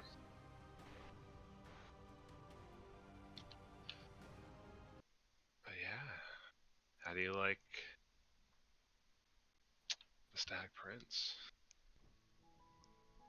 Reese was scared shitless that whole time. Mika's very She was not fucking amused. terrified. She's very not amused. I'm pretty sure both Mika and Tomas are gonna have words with Reese at some point. Mika's looking at both So- of them. Moss is so fucking mad right now. Yeah. Yeah, Reese isn't exactly feeling too great about his decision either. It's like, I expect Tomas to shoot at gods, but you? The fuck were you doing? Just, I love the idea of a Fey god showing up. He's like, this place was stolen from me and somebody's gonna fucking pay for it. And you already killed the person that stole it from me, so who's dying? Mika's Yeah, like, and Reese was like, fucking fake gods. Also, I'd like to mention Reese was actually the first person to shoot a god. The Point. first person in this campaign to shoot a god. point, Yeah. point. So, yeah, of course Reese would stand up to / shoot a god. But he Oh, wasn't going is it- to at that point. Reese wasn't standing up. Reese is like, yeah, kill me. Mika's like, Listen, it's the Fae stuff. He was like, ha ha ha, yeah, we're all gonna fucking die. If somebody doesn't die, that's cool. yeah, Mika doesn't get it. She's just like, no, we did you a favor. Fuck off. That's pretty much where she was at. While Reese the whole time is like, don't make him mad, please. If Tomas's arrow hadn't hit, Mika would have charged at him. She was. Yeah. Man, that would have been a funny way to have to re-roll a character. Yeah. Congratulations on meeting the early unlock condition for your thread spun arrow, Sam. I was like, I feel like Matt is hinting at a thing here. I'm like, Tomas is gonna shoot him no matter what, but I feel like I need to use this one. What is that? The thread bound arrow is I think it was originally dropped when we fought Sloth. Yeah, I remember. Yeah, it We've was had it provided since to you then. by Phelan. I remember Yeah. seeing it. Yeah, I just didn't know what it was. It's It's like a something that true was- strike arrow. Basically, and I think it was made by Silkus. Yep, Oh, yeah. Silkus. So when the world was falling apart, part of it is the thread that bound people's souls to their bodies were severed. So when Silkus was dying, he used the last of his thread and the original Tomas's thread to make an arrow that had like super unique properties. Yeah, I remember that bit of the. Yeah, I remember that bit of the story thing. I just didn't know, like, a guaranteed hit or like what it was meant to do. I knew it was meant to fuck That's things up that new. it hit. Yeah. The only So- thing it did before was that it always returned to his quiver. Gotcha. So now I'll send it to you, Tomas, officially, but once a day, as a free action, you can make it so the next arrow you fire will always hit. Yeah. You still roll to see if it's a crit, but it will never miss. That's cool. That's exciting. I would like to be cool and be like, ah, yes, all according to Keikaku, but I had no idea that was gonna happen. I forgot about that arrow Yeah, I entirely. I didn't tell anybody what I was planning for that. But yeah. I've got to make everything dramatic. It's Reese. I mean, I was about to with Kapak. Kapak was literally gonna look at Zamir and be like, Zamir, I love you. I'll die. It had to be. I think it had to be like mortal blood. Blood. Yeah, It had to be blood. blood. Kapak was trying to be sneaky. So, like, did it count that because Tomas drew the prince's blood, that's what paid the price? Yep. And he was like, "Oh, you clever bitch! You paid attention." I wish Tomas was clever. He was just angry. Yeah. He's like, I'll kill it first. Hey, it worked. Reese, Loki has way too much respect for the Fey gods to do something like that. Feels Tomas has respect for no gods. I know, And me just like, Faye? I don't And- know her. and it's probably a good thing. And just think, this is only the second worst reception you've gotten from a Fey god, Reese. Point. the You got chased by what, that winter person? Winter queen? Yeah. The Winter Queen. Winter Queen told him not to turn around, and that he Bitch. smelled of death, and he then told him to run. And Yeah. Reese is like, but bye. Yep, I kind of remember. Yeah. She's like, the agreement your fucking patron made with me was that I wouldn't kill you, and I got something in return. Now get the fuck out of my house before I Yeah. change my mind. Yeah. Yeah. So Reese is very scared of the Fae. I mean, yeah. Yeah. Okay, but like, with Tomas and Fey gods, his first interaction with a Fey god was like, I'll take a favor. Yeah. Didn't know he was a Fey god at the time though. He didn't, but it still technically counts. But yeah, to put it into perspective, the fucking for the entirety of his reign, the Stag Prince couldn't access this place, which is where like the blood of everything that's killed during the hunting season goes. Oh god. He was not very happy. I'd also like to mention, like, all the way back, Reese will be shaking. Yeah. He didn't do that because he wanted to die. Shouldn't figure, but I came up with the appearance of him like in the last few weeks, and I super love the thematic of I what think I this- decided for him. Oh, he's so cool. I love him. But I will say that this little mission, Reese has never been more terrified consistently than he has been on this mission. So many scary things happened to him.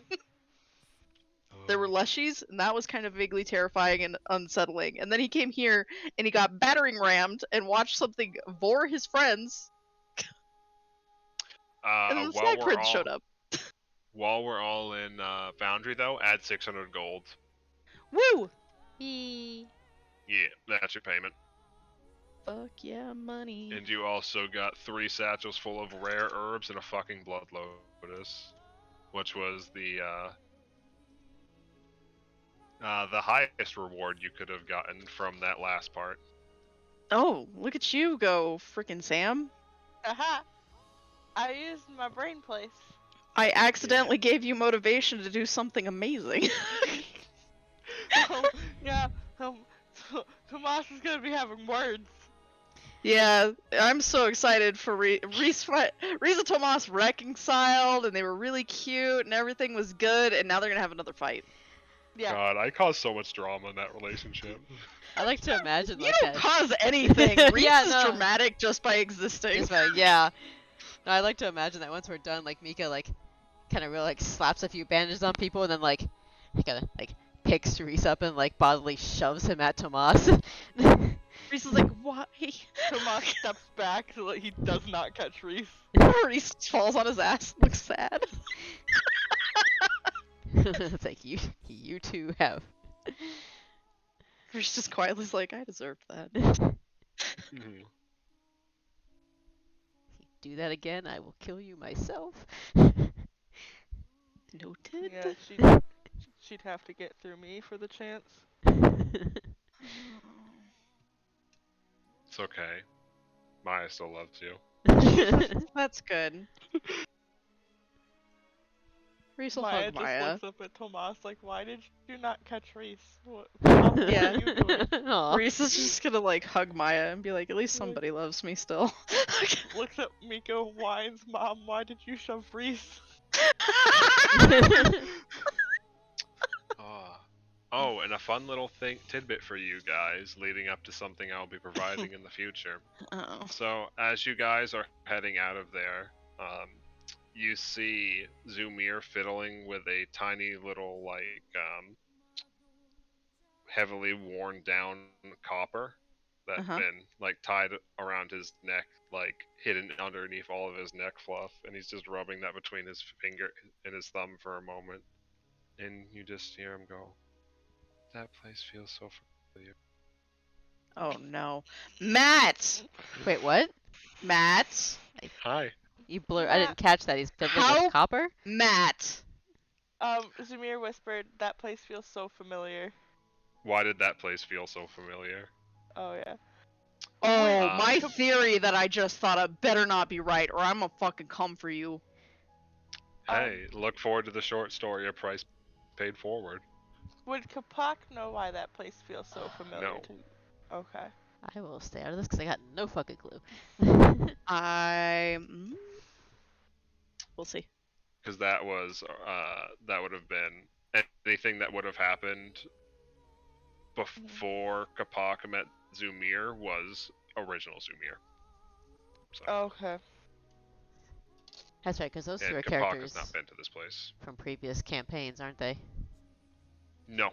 Oh. No. So, like, Kapak met, like, this iteration of Zumir, but I don't think Kapak met, like, the Original original Zumir. timeline Zumir. Yeah. Like the 1,000 year ago Zumir. Oh, Kapak's not also a thingy from 1,000 years ago? No, Kapak's just an angel. Oh, I assumed he Kapak- was. Yeah, it was briefly mentioned or alluded to during the original mission to the Labyrinthine Grove. Kapak is one of Theoden's angels that... Phalanx. Yeah, Phelan, sorry, yeah. Phelan's angels that he sent to monitor the regrowth of the forest, so they had all, like, fallen to shit and become corrupted after neglect. Oh, Yeah. okay. And then Kapak met Zumir and was like, I'm gonna stick with him. Hi, Phelan. Because the part of, if you remember, part of the Labyrinthine Grove is they have, like, essentially memory wisps that, like, replay stuff from the past over and over again on loop. Kinda remember that, yeah. And Kapak, essentially, when he was healing the forest, got to watch Zumir get murdered a bunch of times on repeat, so that was fun. Oh, fun. Yeah. So Kapak's like, nope, gotta keep him safe now. Yeah. Congratulations. You completed the first of the missions. We'll have Whee. Team 2 finish their missions next week, and then we can take a vote on where you guys want to go for your second set of missions for level 13. Wee! And Reese and Tomas get to fight again. Yay! So we need more drama. Alright. I think that's it then. Does anybody have any final questions for me? Nope. Don't think so. No. Actually, I have a hypothetical. Sure. What if Tomas hadn't shot the arrow? Mhm. Well, the blood price would have been paid. Cool. I never said how much blood. Yeah, I figured it was actually something like that.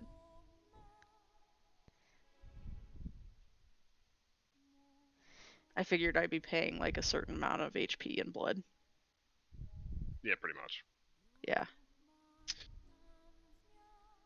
So the main idea of it is essentially, as long as nobody was like a coward and tried to run, it would have been fine. That's what I thought. In contrast, Tomas is like, fuck you!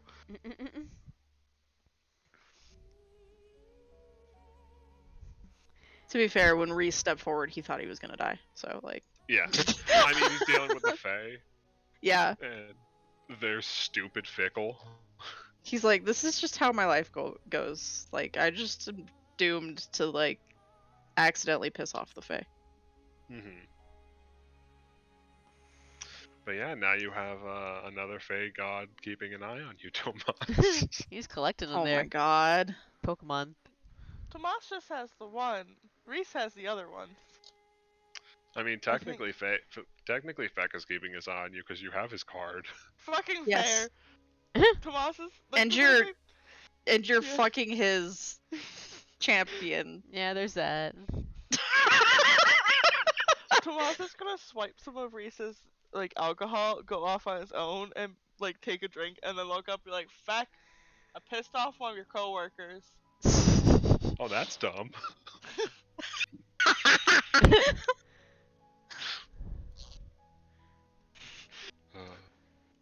Yeah, I think the only one you guys haven't run into yet is the Summer Maiden. Yeah. She's probably also terrifying. Oh, they're all awful. Jeez. Yeah, Feck is a good boy. Feck's I a mean, good Feck boy 'cause is you good. worship him. Feck embodies the thing closest to being like bearable by humans. Yeah. You've also seen the side of him where if something threatens something he wants, he will fucking murder them. Yeah, Reese thinks it's pretty hot, actually. But then again, he was the one that was being threatened, so that's probably why he thought it was kind of hot. Yeah, and Feck also embodies some weird stuff. Like, all of the Fae gods embody, like, things both... Like, the Stag Prince is, like, the hunt and reincarnation, but it's also taken to the extreme in a lot of cases, so it's just how fucking crazy they feel like being that given day. Like, give me a religion or a lore check, real quick. One sec. Okay. Religion or lore? Let's see. What's my religion? Where's my religion? I'm gonna do lore. Never mind then. I'm a hero point that. Yeah. Fuck yeah. Hey, there There you go. we go. So, it's a bit less commonly talked about since Feck is one of the more like normally worshipped ones, so most of his normal doctrine like floods information about him. But Uh-huh. Feck is also the embodiment of like madness and insanity and excess. Feck's just on his best behavior with you. 'Cause That he likes you. he's I still stand by the point that he's like the perfect Reese god. Yeah. Reese has gotten pretty close to going crazy a couple times. Yeah. Fair. Yeah. So it's like it could be anything from having a cool frat party with your friends to like getting severely addicted to drugs and dying. Or becoming an alcoholic. Whee. And everything in between. Reese is totally not an alcoholic, right? Right? Right. Totally. If you drink alone, you're not. If you don't drink alone, it's fine. Oh god. He's usually drinking alone. Granted, that's what Mika tells herself. Like, it's fine. I've got. It's fine if I drink socially with friends. It's fine. Uh-huh.